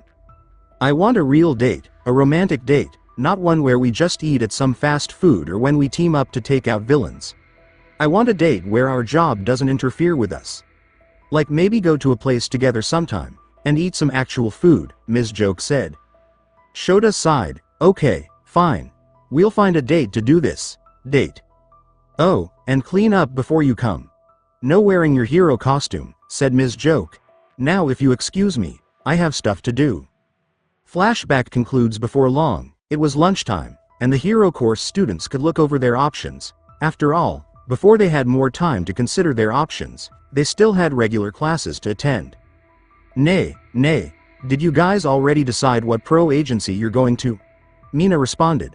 Though, in retrospect, she realized that the reason she received so many offers was most likely because Endeavor had chosen to support the West rather than the East in the tournament bracket. To be honest, she hardly made an effort to prove herself. I'm going with Mount Lady, Mineta said with assurance. Suyu questioned, you're thinking of something perverted, aren't you? Mineta angrily refuted. Screaming, that's right, Mount Lady. Midoriya, explain your note about that. For a moment startled Izuku. What note? Izuku asked, attempting to make sense of what Toru was referring to. Your analysis of me in your notebook, repeated Toru. You had something about my costume related to Mount Lady. Or rather the lack of my hero costume. And about hair. Oh. Ooh. Replied Izuku. I remember now. It's like this. Haven't you ever wondered why Mount Lady's costume doesn't seem to rip when she grows into her Titan form? Or how it never sags when she turns back to her normal height? That hadn't crossed my mind, but that's a good point, replied Toru. Mineta muttered, I wish her costume would rip, only to have Suyu slap her in the face with her tongue. So I theorized that perhaps her costume is made out of special threads, maybe made with her hair as the base, since her hair grows and shrinks along with her, Izuku said. I considered something like that for my own hero uniform, but decided against it as I prefer the vest and shorts. That sounds expensive. But if I can get a whole batch of undergarments that are invisible, then I won't be so exposed anymore. I can run without my chest moving around all the time and without the back pain. And I can actually not expose myself down there, giving it at least some protection. Thanks, Midoriya, exclaimed Toru, as he leaned down to give him a kiss on the cheek, to the teacher to ask about my uniform. You just have to go to the support department and ask for any costume changes that you might need, Momo said, scowling at Toru and accompanying Ochako and Suyu. Toru hurried out of the classroom as she opened the door and exclaimed, to the support department then. I wonder if she knows where the support department is, grinned Kyoka. Izuku, attempting to hide the blush that had appeared on his face, said, so, let's talk about our choices during lunch. Let's go, smiled Mina, clinging to Eijiro. That sounds like fun. When Izuku went to invite Tenya, he was already out of the classroom. Izuku sighed at what he saw and got up to go get some food in the cafeteria. Mina again questioned, so, you guys already know who you're going to go for? They had all taken a seat at another classroom that they had taken over. Izuku, Momo, Ochako, Suyu, Mina, Eijiro, Kyoka, and, much to their astonishment, Katsuki from 1A were inside the classroom, joined by Itsuka, Yui, Setsuna, Kanoko, Reiko Tetsu, and Pony from 1B. Tetsu and Eijiro both answered, fourth kind, and then they turned to face one another. You're going there too? Sweet, they said. Ochako exclaimed, I'm going with Battle Hero, Gunhead's agency. Really? Gunhead specializes in fighting villains, does he not? Replied Momo. Yes, I received an offer from them, Ochako grinned. Izuku questioned, I thought you wanted to be more like 13? Yay, but fighting Bakugo at the sports festival made me think the stronger I get, the more possibilities I'll have. If I do only what I want to do, I'll have a narrow perspective, said Ochako. TCH, moaned Katsuki, smirking a little as he started to devour his meal. Yui said, still deciding, and Kanoko and Reiko agreed. Blah. We still got time to think about this, laughed Setsuna. I'm going to do some more research with Pony here since she's having a hard time reading what choices she has. I'm grateful for your assistance, said Pony. If you need some help with what hero does what, I can always help out. I have notes on a lot of them, Izuku responded. Setsuna waved, we might take you up on that offer. I think I will go with Uwabami. She's fairly popular, Momo thought. Itsuka exclaimed, I was thinking of going with her too. Faye, go for it if you want to be stuck in modeling and advertisement and doing useless shit, Katsuki sneered, surprising everyone, except for Izuku. Momo asked, her eyes swollen with surprise, excuse me? While Bakugo's explanation could be gentler, he's not exactly wrong, per se, Izuku sighed. Uwabami is a popular search and rescue hero, but she's a bit more into charity, modeling, and sponsorship. If you do intern with her, you'll more likely be stuck helping her with a commercial, and when it's time for patrol, you might end up helping organizing lines while people clamor for her signature. Momo and Itsuka quickly crossed out Uwabami's offer and looked down at their list, searching for another option. Jero, while it's not too surprising that Izuku-chan knows about different heroes, how does Bakugo know? Tsuyu was puzzled. Oh, how do you know? Mina asked, nodding. Our moms, Katsuki began, gesturing to Izuku and himself, are models themselves sometimes. The old hag bitches about Uwabami sometimes, trying to steal her modeling partner, which is Deku's mom. Do you have explicit photos of the models? Who are they? What do they look like? No way, you have models as moms? Mineta exclaimed, slamming the door shut. Izuku's arms suddenly extended, snagging Mineta by the head before she could finish. Izuku snarled, finish that sentence, and I feed you to Bakugo, as Katsuki's hands erupted in tiny explosions. Now, is there anything else you need? She asked. No, Mineta whimpered. Izuku said, good, then bye, and he, lightly, threw Mineta down the hallway. Well, can't say he didn't deserve that, it wasn't manly to ask such a thing, sighed Eijiro. I understand, correct? Tetsu nodded. With a quick change of subject, Itsuka asked, so, have you chosen? Before looking up, Izuku glanced down at his list again and said, I'm planning to go with Kamui Woods. I could learn some new capture techniques.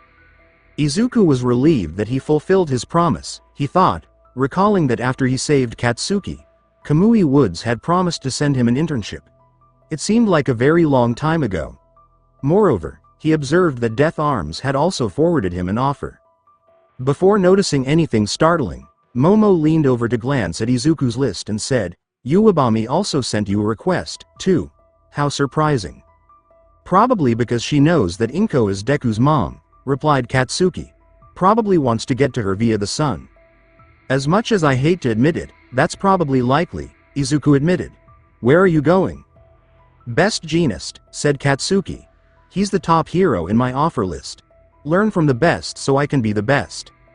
Lunch was soon over, and they were all sent back to class to continue talking about their decisions. The pupils were getting ready to leave as the school was bathed in an orange glow from the setting sun. Izuku was all set to head home with his pals after finishing his backpack packing when all of a sudden. I need to speak to both of you, separately of course, but in private, All Might exclaimed as he slid in front of the door in a bowing position. I am here in a bizarre position, he exclaimed. Though a little perplexed, Izuku and Katsuki followed through, with Izuku instructing Ochako and Momo to simply go home without him. As they went, both girls gave a pout and nodded in agreement. After bringing them to the staff room, All Might requested that Izuku first spend some time outside. All Might inquired, so young Bakugo, you must be curious why I asked you here? Not really, laughed Katsuki. If this is about the shit back at the sports festival, I ain't apologizing. With a frown, All Might said, no, of course not, taking out a piece of paper. I have noticed that you have received quite a bit of offers for your internship.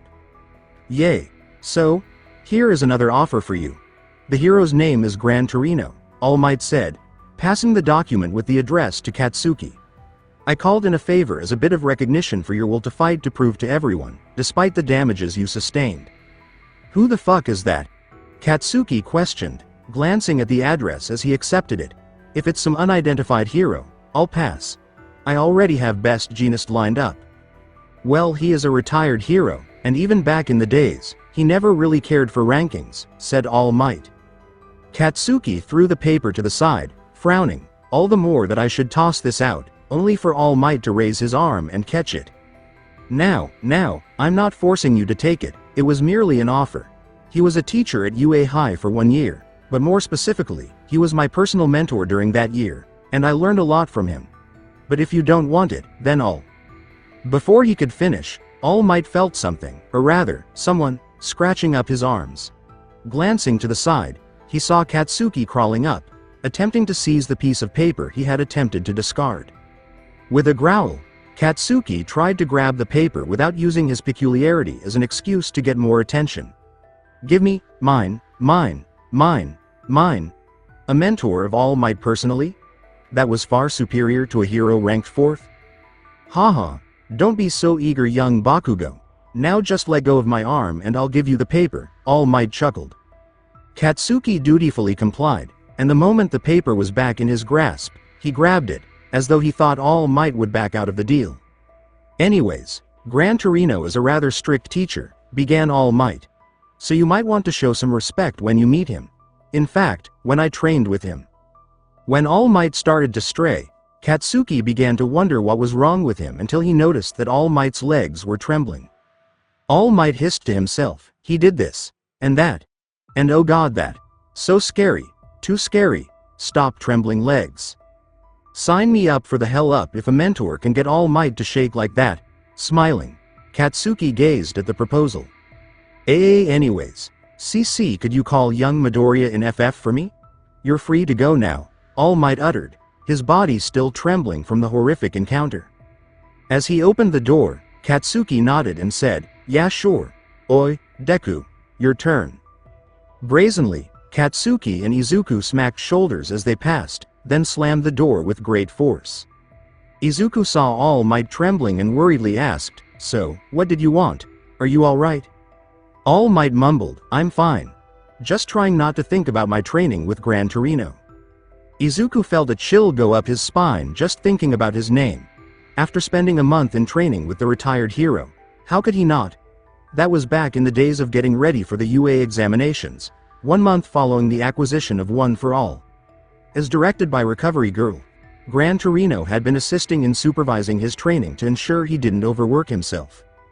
Flashback starts after Izuku finished a strenuous workout. Gran Torino exclaimed, alright, you've trained with Toshinori with his useless instruction, now it's time for you to learn from me. Get ready, brat. Izuku exclaimed, let's do this, I'm ready. Izuku was far from prepared. Gran Torino charged at him with such speed that he was unable to keep up and ended up with his ass handed to him. Not only was he fast, but he also had a quirky ability to spin around at any time, bouncing off the trash heaps like a giant bouncy ball in a room. Gran Torino, with his vast experience, easily caught him even with his ghost perplexing steps. Furthermore, Gran Torino ended up grabbing Izuku's arm and dragging it around the trash pile before tying it up in a knot after realizing that blunt damage wasn't working. Though it had opened his eyes, Izuku was sure that embarrassing moment would never happen to him again. Flashback concludes once Toshinori emerged from his All Might transformation, he asked, anyways, how are you feeling? That interview was completely biased and unfair. Why I should appear on the next open interview to counter that? In fact, I will. Toshinori was about to pick up his phone to dial the nearest news station when Izuku swiftly wrapped his arms around his hand to prevent him from following through on that plan. It's alright, I'm not too mad, Izuku said, as he attempted to soothe Toshinori. I just look at this another way. All those heroes who sent me offers merely wanted to use my fame to boost their own status. Thanks to Endeavor, he drove away all those away, leaving me with heroes that truly want to help me grow. Well, when you put it like that way, complained Toshinori, I guess I can't complain about it too much. If you want, you can always go to Gran Torino for some more training. And get my ass whooped? No thanks, Izuku grumbled. Plus, I need some more advice on grappling and capturing enemies. and Kamui Woods is perfect for that. He is a young hero that's shooting up the ranks, replied Toshinori. I'm glad to see you're already prepared for this. In that case I have no worries, I'll be unavailable during the week anyways. For what? Izuku inquired inquisitively. Since I passed one for all to you a lot earlier than planned, I have been going through a few medical research groups on regrowing organs, in my civilian disguise, of course. One group has had success in replicating organs due to the combination of quirks from the scientists as well as science itself. We'll be seeing if they can replicate my lungs and stomach for me so I don't have any risk of rejection. Izuku, thrilled at the thought, exclaimed, "That's awesome. That means you'll be able to breathe and eat easily soon?" Toshinori nodded. Not quite, they have to grow the organs in the lab still. Of course, I'm not letting anyone cut me up except for those that I trust. Recovery Girl will be operating on me, where they'll get a sample of my lung tissues and if they can, some sample of my stomach. There might be some remains in my body that they could use to culture and grow a new stomach, though I don't have much hope for that. But enough about me. I heard about your hero name. Interesting choice, I have to admit. But what's this about the will of D? Like I said in class, it just echoed within me, Izuku said. What I didn't say is that I think within that it's like inherited will. Wills that passed down from one generation to the next. And with one for all being wills passed down to help defeat all for one, I thought it fit. Ha ha ha, that's a fascinating thing. I like it, it's getting late, so you should head home, Toshinori chuckled. Izuku nodded and made a hasty retreat for his house, hoping to make it in time for the bus and train. Shota was reviewing some of the previously submitted internship papers from some of his students. He knew Shota would be going to endeavor to practice the flame aspect of his quirk, so it didn't surprise him. Despite his attitude, Endeavor was the second-ranked hero in Japan for a reason, even though what he just did was a terrible idea. Shota looked surprised at Tenya's request as he leafed through the list. Tokyo's Hosu City, typical hero, manual agency. Tenya filled in only one option, leaving the other two options unfilled. Though Shota was certain that there were better offers than the one selected, it wasn't as though it would be impossible to get into Manuel's agency given the volume of offers. Hosu City. Don't tell me, Shota thought. The villain, known as Hero Killer, Stain, was someone he had been tracking personally, and based on what he knew, the most likely location for Stain to be at this moment was Hosu City. Tenya said, "I'm home," as soon as he got there. Tenya. Did you want anything to eat? I've made a fresh pot of tea on the table as well as some snacks. I'm going to head to the hospital to check on your brother. Do you want to come? Said a woman. I'll be all right, Mom. I have some homework to finish up. Tenya bounded up to his room. He closed his door and turned to face a wall. More precisely, a map covered in pictures that was affixed to the wall and connected by numerous pushpins and red yarn. The images adorning the wall featured every one of Stain's victims, dead or alive. The red yarns led from the location of their last discovery to the photo. Finally, they all formed a circle and a trail directly at Hosu City. Soon, brother, I will find the hero killer and bring him down for taking your legs and career away, Tenya made a vow. You all have our hero uniforms, right? Asked Shota as he looked over his students. Remember, you aren't allowed to wear them in public, so don't lose them. Hi! Yelled Mina in an excited tone as she lifted her case above her head. Speak clearly. And it's, yes sir, Ashido, lectured Shota sternly. Yes sir, pouted Mina as Eijiro patted her on the back. Make sure to mind your manners with the heroes at your internships, instructed Shota. Now off you go. Yes sir, was the reply. They began to disperse, a few taking the train to their new destination. Tenya was quickly walking towards his train when he heard his name being called. Being respectful, he turned to see Izuku, Ochako, and Momo quickly walking up to him. If you ever feel hopeless, please, let us know, pleaded Izuku with the two girls nodding in agreement. We're friends, right? Tenya closed his eyes as his mind couldn't help flashback to the times they spent during the summer before UA. He opened his mouth as if to finally let the emotions he had buried deep inside him to be set free, only for the image of his brother in the hospital shut that down. Yeah, nodded Tenya before walking away once more. Izuku quickly stretched his arm out, grabbing Tenya by the wrist. I'm serious, stated Izuku, please don't shut us out. I'm fine, stated Tenya, not looking back, it's time for us to depart. I'll text you when I arrive. With that, Tenya shook off Izuku's hand and started walking away from them once more. Iida, whispered Ochako in worry as Momo patted her on the back, looking at Izuku. Attention! The train leaving for District will be departing soon.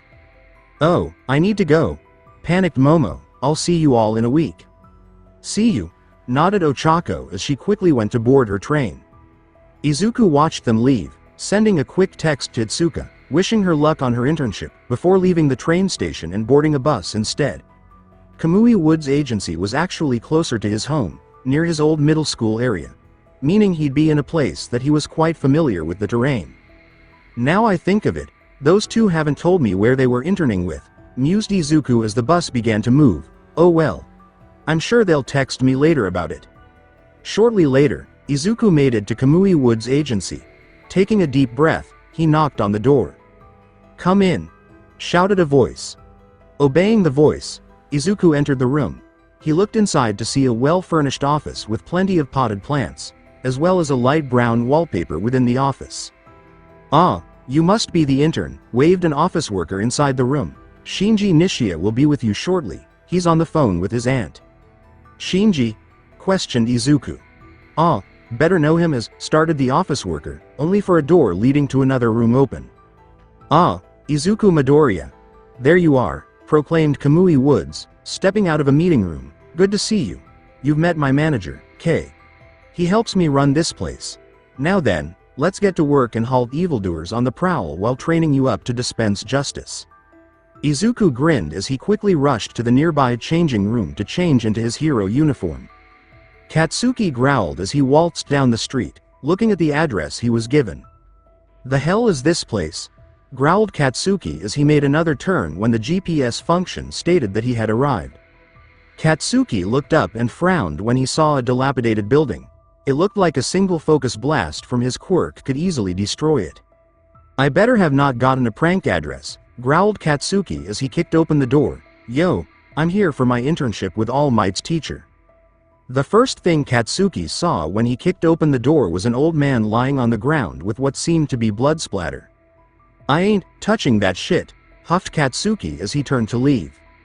I'm alive, shouted Gran Torino as he lifted up his face before dusting himself off. Man, I was carrying these sausage links with ketchup poured over them, but then fell. Who are you? Katsuki Bakugo, the future #1 hero, barked Katsuki. Be honored, old shit, you get the honor of training 2 #1 heroes. What? Asked Gran Torino, cupping his ear to Katsuki. I said I'm Katsuki Bakugo from Uaya Def shit, shouted Katsuki. Who are you? Asked Gran Torino again before plopping down on the floor. I want some food. I'll kill you, roared Katsuki, explosions popping out of his hands before huffing. Shit, this was a waste of time. Even if he is the #1's teacher, he's too old. Maybe if I rush over to Best Jeanist's agency, I can still get something out of this. Who, not a bad costume, noted Gran Torino as he opened Katsuki's hero suitcase. What the? Hey, that's mine, shouted Katsuki, looking down at his hand, where he had been holding onto it. When did you steal that? Put on the suit and fight me, stated Gran Torino with a much serious tone now before looking at Katsuki. Who are you again? Fuck off before I really murder you, shouted Katsuki in anger. I don't have time for games, you old shit. I'm leaving and going to see if I can still get into Best Jeanist's agency. I'm not going to stick around babysitting an old man while Deku keeps going ahead of me. Katsuki stomped forward, closing his hero suitcase, and was ready to leave when. In that case, Katsuki's eyes opened when he heard the ominous tone, followed by a deep breath, then. Wham wham wham crash. Katsuki looked up to see Gran Torino right above the entrance door, his hands gripping deeply into the plaster without a care with a malicious grin. Then you really should put on that costume and ready to fight me, you zygote. You got stubbornness and talent, and All Might thinks you can go further with my help. But from what I see, you're very far from being #1 like All Might. All Might is called the symbol of peace and the #1 hero for a reason, but that justice-obsessed All Might is worse than a novice when it comes to teaching. Anyone could do better than him. Katsuki couldn't help but grin. He completely underestimated just how spry this old man was. Now that he thought about it, he had a tendency to underestimate those who looked old, didn't he? His old hag was one. The old hag Rakai was another, and now this old geezer. Not to mention that the way he used zygote in his sentence. It was the exact same way All Might had done while teaching them. Meaning that All Might definitely had learned from him. Katsuki quickly changed into his hero costume, ready to show the old windbag what he was made of. "Come on you old shit, I'll beat you to death," taunted Katsuki. "Good grief, you like to talk a lot," sighed Gran Torino, taking a deep breath before suddenly disappearing in front of Katsuki's eyes. Katsuki could hear something bouncing off the walls all around him when "I'm already losing my patience," shouted Gran Torino, kicking Katsuki from behind. Gran Torino raised an eyebrow when he noticed his kick hadn't been a solid impact. Katsuki still went flying, but he quickly recovered with a blast, trying to grab Gran Torino. Before he could even get close, though, Gran Torino was already gone. Katsuki whirled around, trying to get Gran Torino's location. "It's like trying to track the damn hag or Deku," growled Katsuki internally as he got smacked in the head. "Asshole!" shouted Katsuki as he flung a chain of explosions, only to miss. "Where are you aiming, novice?" cackled Gran Torino, bouncing off another wall. "Shit. Fuck, cursed Katsuki as he gave up trying to track Gran Torino's location, instead focusing on his reflexes. As soon he felt Gran Torino rushing towards him again from behind, Katsuki whirled around with a wild grin, his hand already up and crackling with explosions. Instinct and reaction, huh? Just as the explosion seemed to hit Gran Torino, he swiped Katsuki's hand away, diverting the explosion into a wall. "But you're still too green," shouted Gran Torino as he suddenly stuck his leg out, a gust of air suddenly coming off it to slow down his trajectory as his other hand grabbed Katsuki's head and slammed him down into the floor. "I've fought against people with faster reflexes than you. Though I'll admit, you've got good reflexes and instinct to react to my attacks. But merely having such gifts will only take you so far. One can't always attack like a wild dog like you do." Gran Torino hopped off of Katsuki, grabbing his walking stick and walking towards the door. "I'm going to step out to get something to eat. You stay there and think about it." Katsuki stared up at the ceiling, blinking in for a bit before releasing a stream of curses. Stain, the hero killer, stood on top of a building, his body covered by the shadow of a water container. He was looking down at the streets, his eyes narrowing as he looked for his next target. "If you want to surprise me, you'll have to do better than that," remarked Stain, looking to the side to see Kurogiri appearing. "Ah, but I am merely a humble messenger and transporter," bowed Kurogiri. "A certain information broker informed me of where you would most likely be.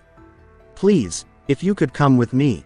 My leader is very interested in a serious discussion, and I will provide refreshments."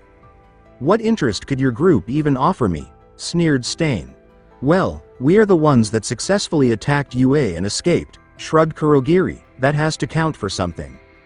"How polite," scoffed Stain as he hopped off the ledge he had been standing. "Very well, take me there." Kurogiri nodded as he opened a portal for Stain to walk through, just to find himself in a bar. He looked around, taking note of his surroundings and exit while noticing Shigaraki and Kurogiri, who had just warped himself behind the counter, ready to serve drinks. "I see, so you're the ones who attacked UA, mused Stain, and you want to add me to your numbers." "Yeah. Come on, you've got so much more experience as a villain," pleaded Shigaraki with a rather monotone voice. Stain could pick up a hint of sarcasm in it, too. "And your goal?" asked Stain. "For now, I just want to kill All Might. I want to break everything I don't like. Damn kids like these. Everything. Especially this straw hat brat," growled Shigaraki, holding a photo of Izuku with a grin, standing on the first place podium with his straw hat on. Stain narrowed his eyes. "I was foolish to be interested. You're the type of person I hate the most." Both Kurogiri and Shigaraki looked at Stain in confusion while Stain continued on. "You want me to go along with your childish tantrum? What meaning is there to killing without conviction?" Kurogiri looked at the scene in worry, as they had brought Stain here on a spur to help Kurogiri grow. But with how the situation was going, he couldn't help but voice his concern. All for One, however, was unconcerned about the situation and ordered Kurogiri to let the situation continue. In an instance, however, Stain already threw 2 knives, wounding Kurogiri on the arm and drawing blood. Then, with a burst of speed, Stain stabbed Shigaraki in the shoulder, toppling him over. Before Kurogiri could even attempt to do anything, he felt his body suddenly seize up, unable to move. Kurogiri looked around as best as he could to see what could have frozen him but was unable to ascertain just what it was. He did notice that the knife that Stain nicked him with was right next to Stain. No matter what you want to accomplish, it is necessary to have conviction and desire. Those without and those who are weak will be weeded out. It's only natural. That's why it turns out like this, lectured Stain. Shigaraki growled in pain before asking Kurogiri to warp Stain out, only to find out that Kurogiri himself was unable to do anything. This society is overgrown with fake heroes where the word itself has lost its true meaning, and criminals who wave their power around idly should all be purged, stated Stain as his other blade began to approach Shigaraki's neck, only to halt as Shigaraki grabbed it. Within the second, the blade quickly corroded into dust in front of Stain's eyes. With a psychotic smile, Shigaraki declared his intentions of crushing the current society where trash like All Might was worshipped. Stain quickly jumped back as Shigaraki tried to grab him. "Aw man, we don't have a healer in our party, you know? Will you take responsibility for this?" expressed Shigaraki as he began to scratch his neck once more. Stain's eyes narrowed, noticing just how psychotic Shigaraki was. Using game references as a way to express himself. The constant urge to scratch his neck until it began to bleed. Still, his little test allowed him to see just what drove Shigaraki and who he was. "It seems our goals oppose each other," commented Stain. "However, we both agree on one thing: destroy the present." He further explained just why he had done such a thing before stating that he wouldn't mind waiting to see just how Shigaraki grew before deciding to dispose of him. Shigaraki took offense to that and wanted to terminate the invite, but Kurogiri intervened, trying to reason with the both of them. In the end, All for One had gotten what he wanted out of Stain, showing Shigaraki conviction and a goal, while also giving a small safety net for him, as Stain had said he wouldn't hunt Shigaraki for now. "Now, return me to Hosu. There are things I must attend there," declared Stain with a bloodthirsty grin. "And that's how I use my quirk to capture," explained Kamui Woods as he was patrolling with Izuku. Izuku himself was busy writing down notes at hyperspeed, memorizing everything he could. So far, he had come up with a few variants of capturing a villain himself that he hadn't thought of. So just out of curiosity, how many agencies sent offers? Asked Kamui Woods as he swung across a building with his quirk, Arbor, creating a wooden hook to swing before retracting it. "Just 10, replied Izuku as he did the same, only stretching his arm out to grab onto something to swing. "What the? 10 only?" gaped Kamui Woods, his jaw dropping down in surprise. It would have dropped down further had the mask not prevented that from happening. It couldn't be because of the bet he and Death Arms made against the other heroes, right? Did their bet make them hold a grudge against them that carried over to Izuku? How? Why? Don't tell me some of the agencies actually believed in that stupid interview Endeavor gave, inquired Kamui Wood. Apparently so, shrugged Izuku. HMPH, that's stupid, sighed Kamui Woods. Then besides Endeavor, did you get any from the top 10?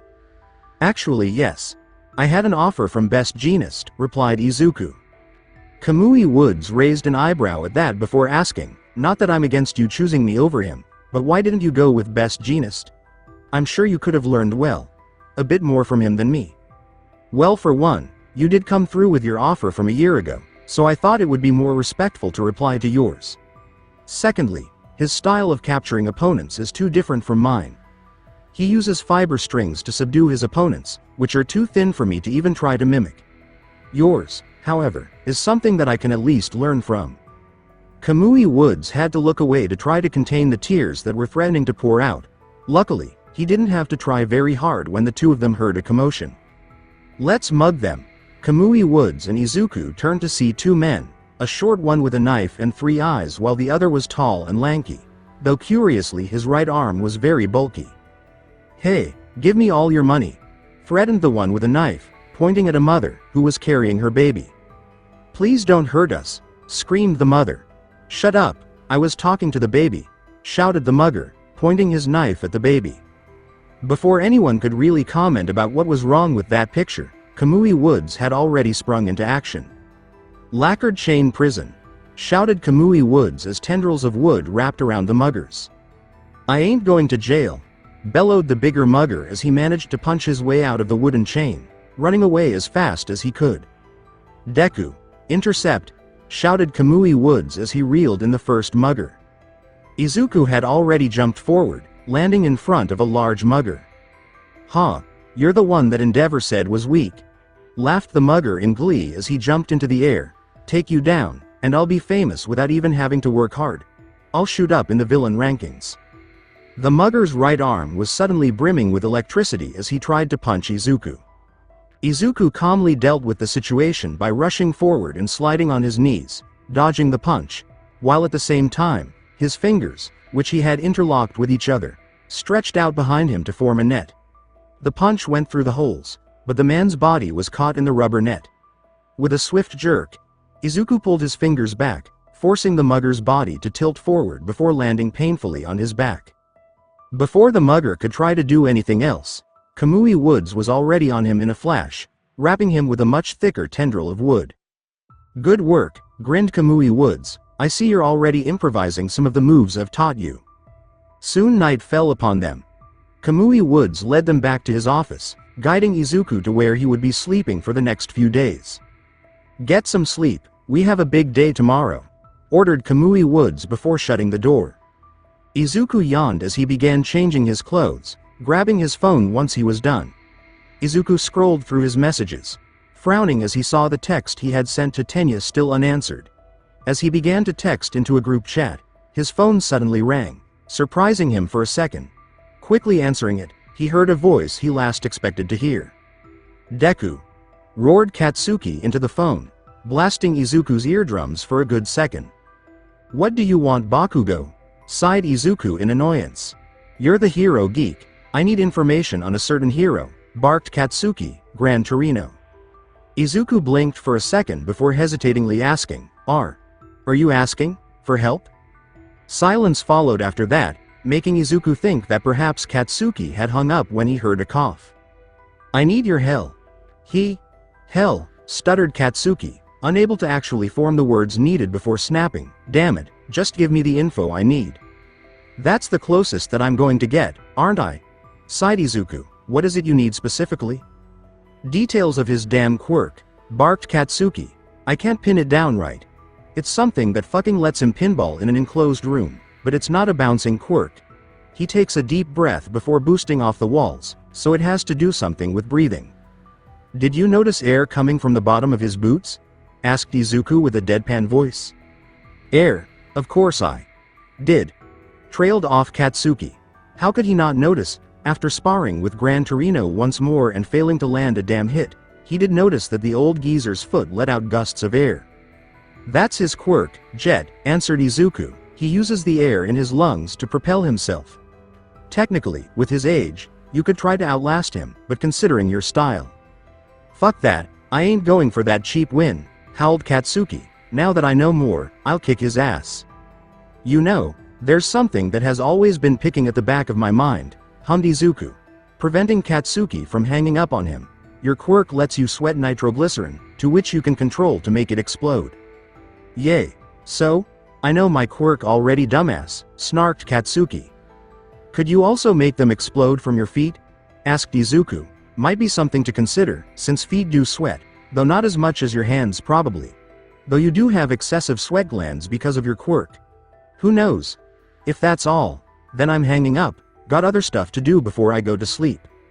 Hearing nothing else, Izuku hung up the phone before pulling out his hero notebook. With a practiced flick of the wrist, Izuku began writing down notes of the quirks he saw today. "I wonder how the others are doing," pondered Izuku as he wrote in his book. Katsuki panted as day 2 of the internships rolled by. He was once more sparring against Gran Torino after making the geezer his damn breakfast of taiyaki. "What's wrong, brat? You haven't improved at all, just attacking whenever you get the chance," mocked Gran Torino.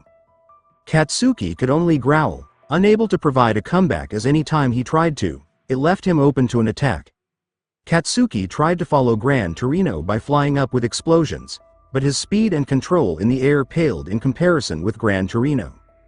"Come on boy, you'll be a punching bag if you don't do anything," laughed Gran Torino as he bounced around the room. "If this an open space or if I was allowed to use all my explosion," muttered Katsuki, only to be hit with a kick to the head. "You're a hero in training, Zygote. Learn to control your strength and adapt to your surroundings," scolded Gran Torino as he passed by Katsuki. It was here that Katsuki enacted his plan. Every hit, every dodge he managed to make, he had been subtly loosening his right shoe until it was loose enough. Just as Gran Torino aimed for his head once more, Katsuki fell right onto his back, his right leg now pointing up. "Die!" shouted Katsuki as his foot began to crackle. Gran Torino's eyes widened as he kicked the foot away, using it to bounce off as an explosion went off. However, thanks to the recoil from the explosion as well as the angle from being kicked, Katsuki flipped forward, his momentum carrying him forward as his hands reached for Gran Torino. "You're mine," grinned Katsuki as his hands finally grabbed Gran Torino by the shoulder. Before Katsuki could do anything though, Gran Torino uppercut him in the chin, rattling his brain and forcing him to let go. Gran Torino quickly took this time to step back to assess the damage, shrugging his shoulder for a bit. Katsuki had managed to let off a small explosion before Gran Torino punched him. "Not bad, brat," smiled Gran Torino as Katsuki tried to stand back up. "Perhaps you can do more than just attack like a mad dog." Day 3. Izuku woke up, ready for another day of patrol. Yesterday, he helped participate in rescuing hostages, working not only with Kamui Woods, but with Death Arms and Kyoka. That had been an exciting day to help out, and even got some recognition out of it. He went out to the kitchen to see Kay already preparing some eggs and bacon for him as well as a cup of juice. Quickly thanking him and consuming the food, Izuku walked out to report for duty when Kamui Woods stopped him. "Use this time to rest up and catch up with some studies," advised Kamui Woods. "We won't be patrolling today. Or at least not this morning. I've got Mount Lady filling in for that." "Then what are we doing?" questioned Izuku in confusion. "We're going to rest up for a little before we head out to another city to patrol," replied Kamui Woods, pointing to his map. "We're heading over to Hosu City." "Hosu? Why?" asked Izuku. "Been getting reports that it's been getting rowdy there," answered Kamui Woods. And that's where Stain is possibly." "Stain, the hero killer," gasped Izuku. "Why are we going there for?" "Justice," exclaimed Kamui Woods, getting a deadpan glare from Izuku. "What? I'm serious." "Okay, there's a little more of a personal reason." With a raised eyebrow from Izuku, Kamui Woods sighed as he sat down. "Fine. A little backstory. My childhood was not the nicest. I fell into a rather bad crowd, got into trouble and stuff. I was on my way to becoming a villain when he came through for me." Kamui Woods' eyes turned soft as he opened his drawer, pulling out a photo to look at. He calmly placed it in front of him for Izuku to see. Izuku's eyes widened when he saw a photo of Kamui Woods in street clothes, standing next to none other than Tensai Ida, Tenya's older brother, in his Ingenium hero costume. "Yes, Ingenium," stated Kamui Woods, his voice laced with a smile as his mask prevented anyone from really seeing his mouth. "He pulled me out of that pit of darkness, that den of villainy, and led me to the path of righteousness. He showed me what it meant to be a hero. Many people say they look up to All Might as their personal hero, and I do too a little. But if someone was to ask me who was the one that helped push myself into the light, I'd say Ingenium every single time. He sponsored me, took me as a sidekick when nobody would, and when it was my time to bloom, he smiled and told me that if I needed help, he'd be right there." Kamui's tone then darkened a bit, and then Stain took that light away. Ingenium's end was not supposed to be this soon. If I was being honest, I'd be looking for vengeance. However, that is not a hero's way, nor is it what Ingenium would look for. Stain has killed and harmed too many to remain free. Kamui's eyes then turned to Izuku directly, and that is why, if we encounter Stain together, your primary objective is to run and get help. Get more heroes to surround Stain so he doesn't escape. Before Izuku could object, Kamui Woods raised his hand up. "I know you're strong, but you're still a student and under my orders. I won't allow a student to risk his life. It would sadden me if I risked your life and you got injured because of it." Izuku bit his tongue to hold back a retort before slowly nodding in acknowledgement. Good, now rest up. We head to Hosu later. Ah wait, exclaimed Izuku, realizing something. Do you know Ingenium's little brother, Tenya Iida? He's a classmate of mine who's also in the hero course, asked Izuku. I am aware of him, yes. Why? Nodded Kamui Woods. He took an internship at Hosu. Hosu? Why would he? Oh no, you're not suggesting what I think you are. I have a gut feeling that Iida also traced up where Stain is and might try something drastic. He's been ignoring my texts. That's not good. Alright, do you remember which hero agency he was going to? Asked Kamui Woods. Izuku shook his head. He wouldn't tell me, just that he was heading to Hosu. Kamui Woods shook his head. I'm afraid your friend may be caught up in vengeance. I would bet Ingenium's end hit him much harder than me, being family and all. If we can meet up with your friend before he goes off, then there may be a chance to halt his madness. Izuku could only nod as he hoped that he was wrong about Tenya. Meanwhile, with Katsuki and Gran Torino. Fuck, cursed Katsuki as he was slammed against a wall. HMPH, I think that'll be enough, hummed Gran Torino as he rubbed his chin. One more time, shouted Katsuki as he got up. Nah, we're going to move on to phase 2 now, grinned Gran Torino, which means, time to fight some villains, now go clean up. Fuck yay, grinned Katsuki as he quickly rushed over to the bathroom to clean up.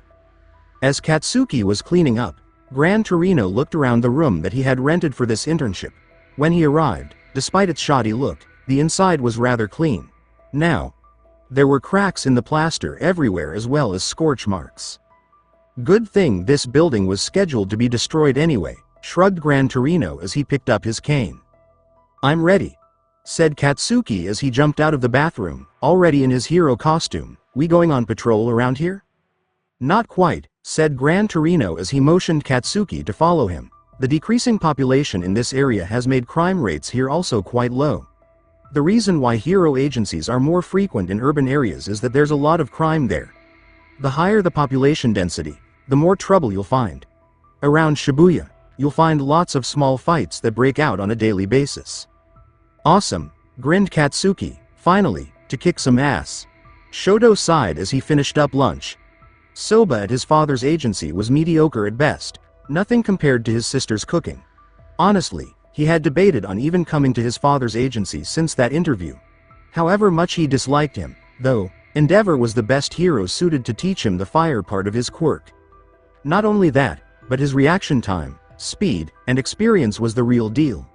As he placed his plate in the kitchen sink, the door slammed open to reveal Endeavor.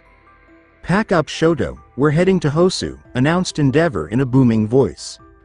Any reason why we're heading there? Asked Shoto. Because according to my research, that is where we will find Stain, and with that, I will show you how top hero performs, rumbled Endeavor. Stain hopped off the roof of a building, having finished his conversation with Shigaraki. As Shigaraki watched Stain go his own way, he began to scratch his own neck in anger. How many nomu do we have? Demanded Shigaraki as Kurogiri warped next to him. 7, replied Kurogiri. The good doctor has been investing more time in producing these nomu ever since he heard a child defeated it. None of them are like the one we used in USJ, though. It'll be enough, grinned Shigaraki as he pointed out in the distance. Don't think for a second you can get away with stabbing me. In the end, whatever your conviction is, I will be the one standing over you and have the last laugh. Izuku and Kamui Woods were swinging around Hosu, looking around to see if they could catch Tenya before it was too late. One would think looking for someone that looked like a robotic knight would be easy, but they were unable to find him as night fell upon them. Damn it, Iida! Where are you? Muttered Izuku as he sat on a bench, waiting for Kamui Woods.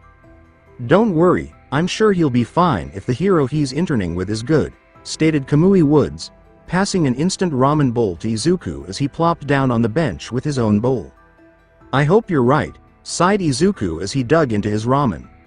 Minutes later, the two had finished their bowl, though Izuku wondered how Kamui Woods ate his with the mask still on, and were back to swinging around when. Boom! What was that?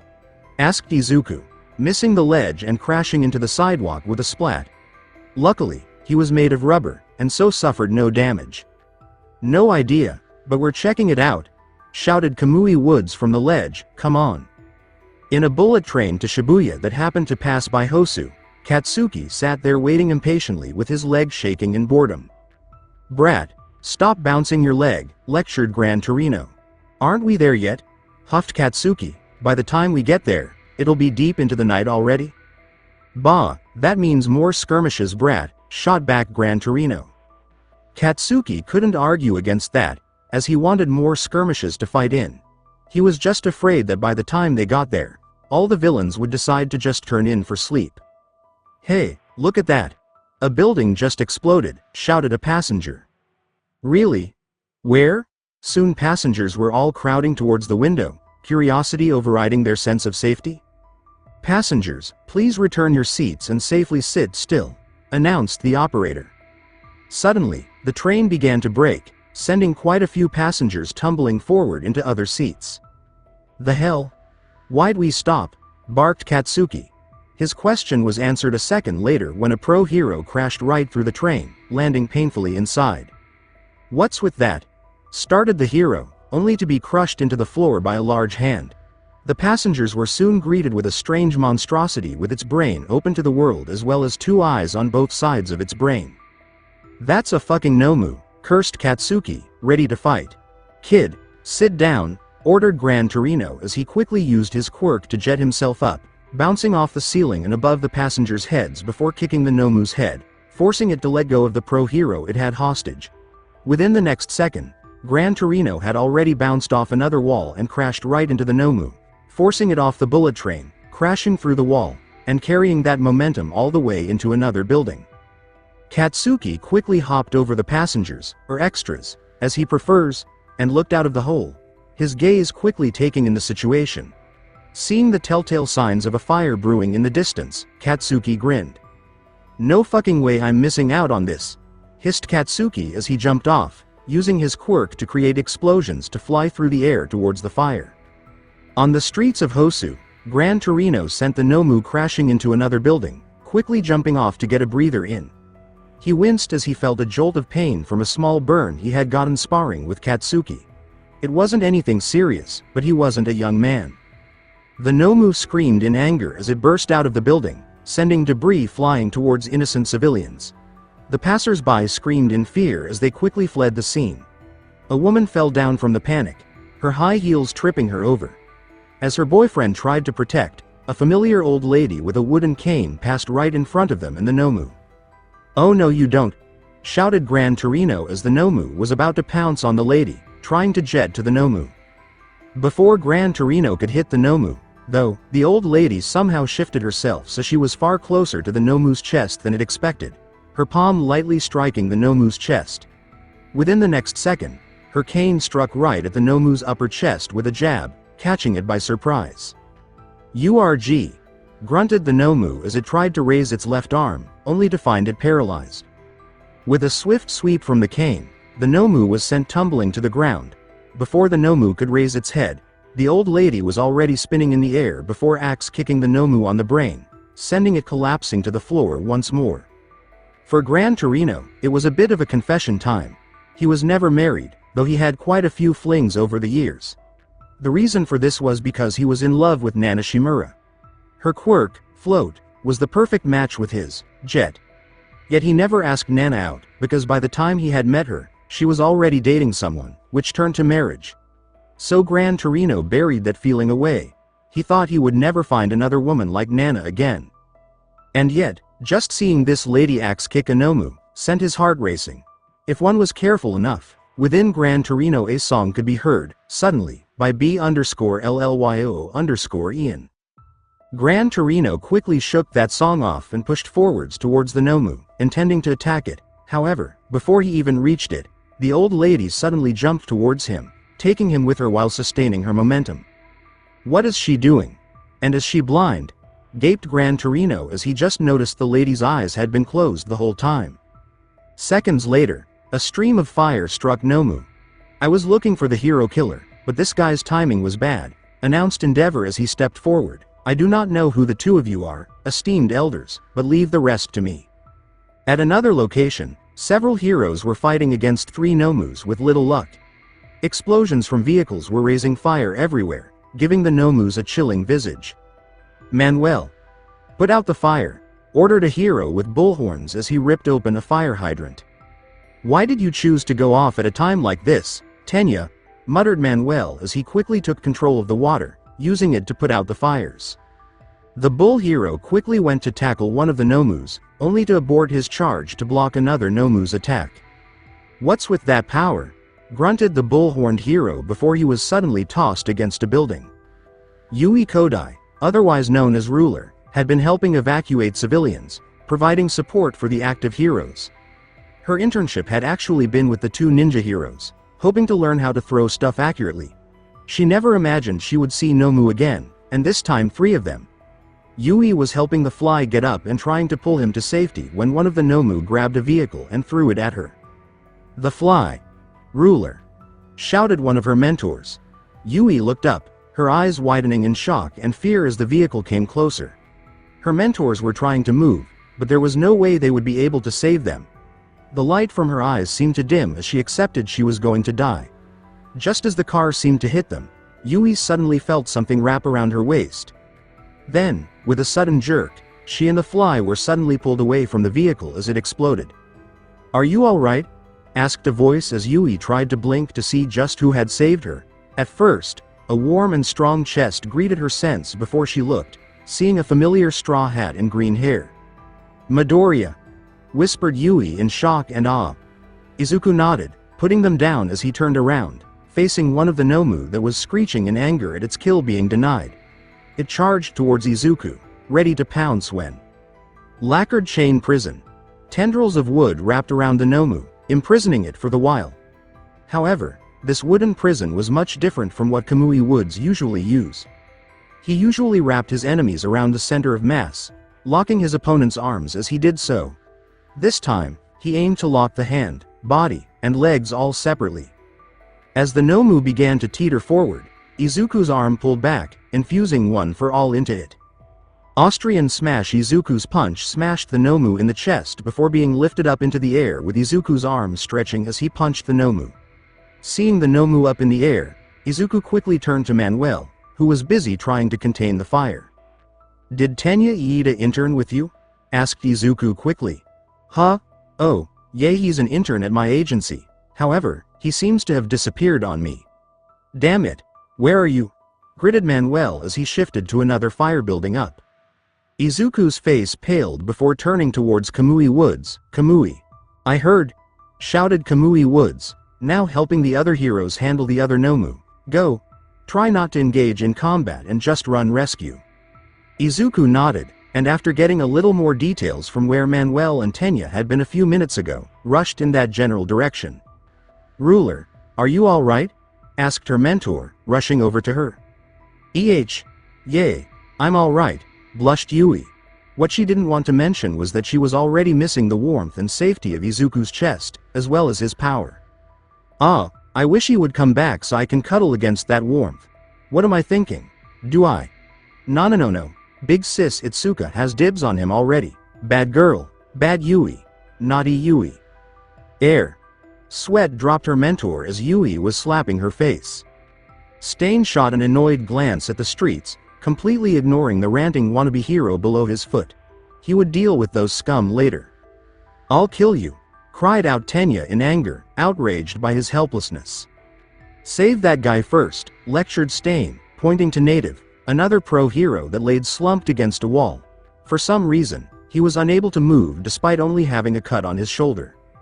Tenya froze, unable to comprehend that tone of voice before slowly craning his head up. "Reflect on yourself and save others. Don't use your powers for yourself. Being taken in by the hatred before you and trying to fulfill your own selfish desires. That is the furthest from what a hero should be," lectured Stain as he jerked out his blade from Tenya's shoulder. Tenya couldn't help but glare at Stain. A villain, giving him a lecture on how to be a hero. It was infuriating and humiliating to be receiving such a lesson. Yet his words rang true. Tenya should have just called for help when he found Stain. Get a pro hero. Maybe use his Recipro burst to grab Native and escape. but instead, he chose to fight for vengeance.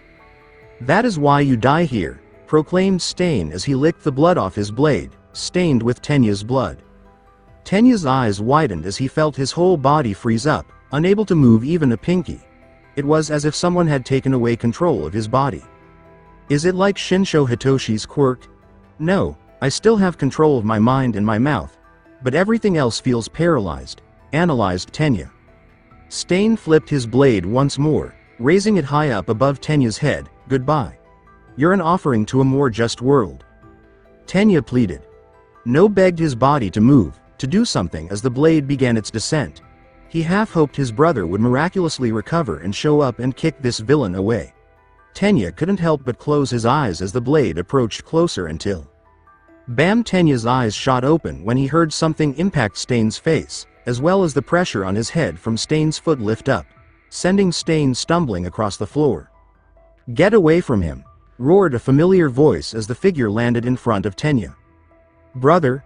whispered Tenya as he looked up in disbelief, seeing an image of his brother in his hero costume. A blink wiped that image and replaced it with Izuku. "Midoriya," stuttered Tenya. "I came here to save you, Iida," grinned Izuku as he adjusted his straw hat. Stain shook his head, shaking off the concussion he was feeling as he looked up to see Izuku. Stain immediately recognized him as one of the primary targets that Shigaraki wanted to kill, and especially this kid as he apparently was holding a grudge against him. Izuku narrowed his eyes as he quickly analyzed the situation. Stain was apparently able to tank a bit, having been hit by a punch that had been infused for 20% of One for All. Izuku had been only using that amount running around, not wanting to accidentally miss anything as he sped through the streets to find Tenya. He noticed that Stain was armed to the teeth, having knives everywhere, even spiked shoes. The blade, although looking rather jagged, was still sharp enough to cut through objects. "Iida, can you move?" asked Izuku, not taking his eyes off Stain while surreptitiously fishing out his phone. I can't," grunted Tenya in frustration, "not since he slashed my body. It must be his quirk." "Is it? Or a neurotoxin? Paralysis agent? Coated among his weapons? Or is it something else?" wondered Izuku before slowly scanned around Stain, noticing Native, who was still paralyzed, and unfortunately, was right where Stain was. "Crap. If it was just Iida, I could just grab him and run to safety, to where more pro-heroes are. Killing or using civilians as hostages doesn't fit Stain's style," winced Izuku. "If I leave now, then Native will definitely die." "Midoriya. Don't get involved," grunted Tenya as he tried to push himself up, only to fail again as his body refused to listen to him. "You have nothing to do with this." Izuku looked at Tenya's face, blinking in surprise at the amount of anger in Tenya's face, before quickly snapping back to Stain's face. "Your friend came to save you. What a pal. But I have a duty to kill him. The one blossoming into a fake hero as well as this other one," stated Stain, swiping his blade to the side, writing it of blood. "If we were to clash, then it is inevitable that the weaker one will be culled.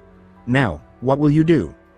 Izuku flinched as he felt Stain's killing intent as well as those eyes glaring at him with no hesitation in his actions. Stain would kill Tenya, a teenager, without a thought. With a step forward as well as a glare back, Izuku answered while putting his phone away, having already sent a mass text to everyone in his phone his current location, while also giving a silent apology to Kamui Woods for not running. "Sure, if I ran, then I could live. But if I ran, then you would just kill these two. I can't run away, not knowing if I could have saved them." Like All Might said, meddling when you don't need to is the essence of being a hero. Stain's eyes widened in shock before narrowing, a smirk slowly forming on his face. For a second there, he could have sworn he saw a ghostly image of All Might behind Izuku. This kid. He's stepping into a fight he knows that losing equates to death, and yet despite my killing intent, he's not shaking or fleeing, but instead, meeting it head on, just to save these two fake heroes. Someone who could become a true hero in this corrupt system.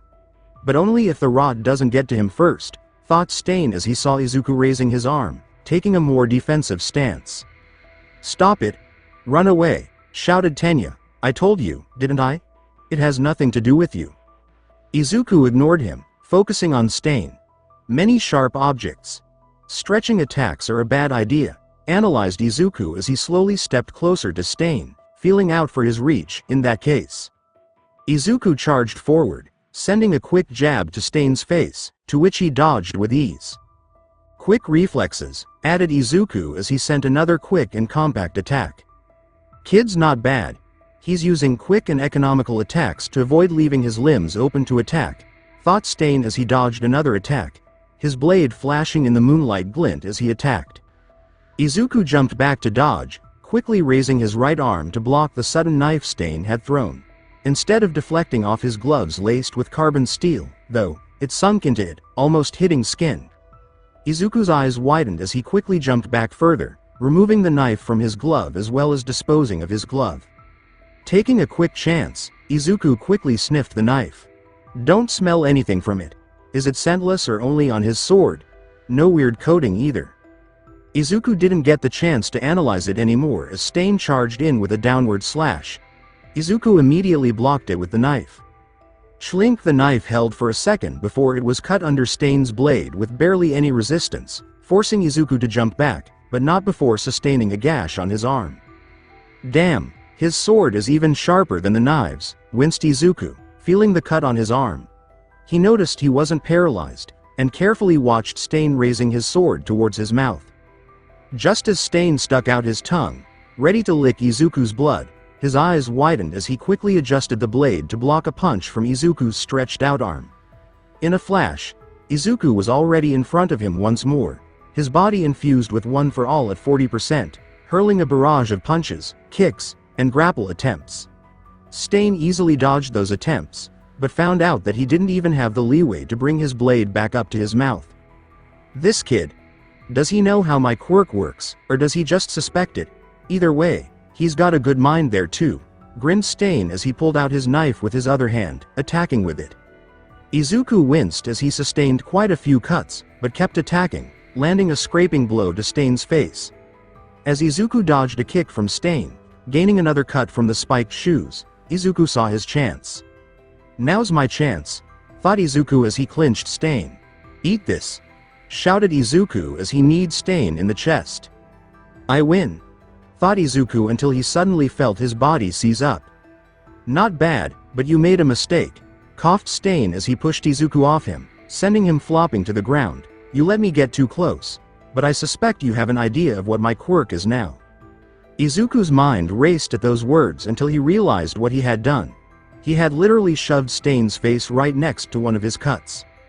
That was quite a powerful blow, admitted Stain as he stood up, enough to knock most men and women out. But not enough for one with such convictions like me. People who are all talk are a dime a dozen, but you are worth letting live for now. Stain looked around, noticing that the fight had pushed him further away from Native and Tenya. So the Straw Hat Kid not only prevented me from having time to lick his blood off my blade but also pushed me further away from my original targets. Well done indeed, mused Stain as he began to walk towards them, only to suddenly hear explosions from above. Die! Shouted Katsuki as he pounced towards Stain, setting off a chain of explosions. Katsuki quickly jumped away, landing next to Izuku before giving him a small glare. Don't fucking text me.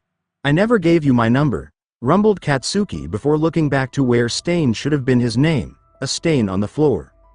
Another faker, hissed Stain, rushing towards Katsuki with unnerving acceleration. Before he could reach him, though, he noticed the crackling of ice coming his way and quickly jumped away to the wall to dodge the sudden burst of ice. He kicked off the wall, stabbing his sword onto a different section of the wall as he dodged a fireball. Stain calmly stood on his blade, analyzing just who had interfered. Midoriya. You need to give more details in times like this. You made me late, said Shoto as fire licked away at his left side.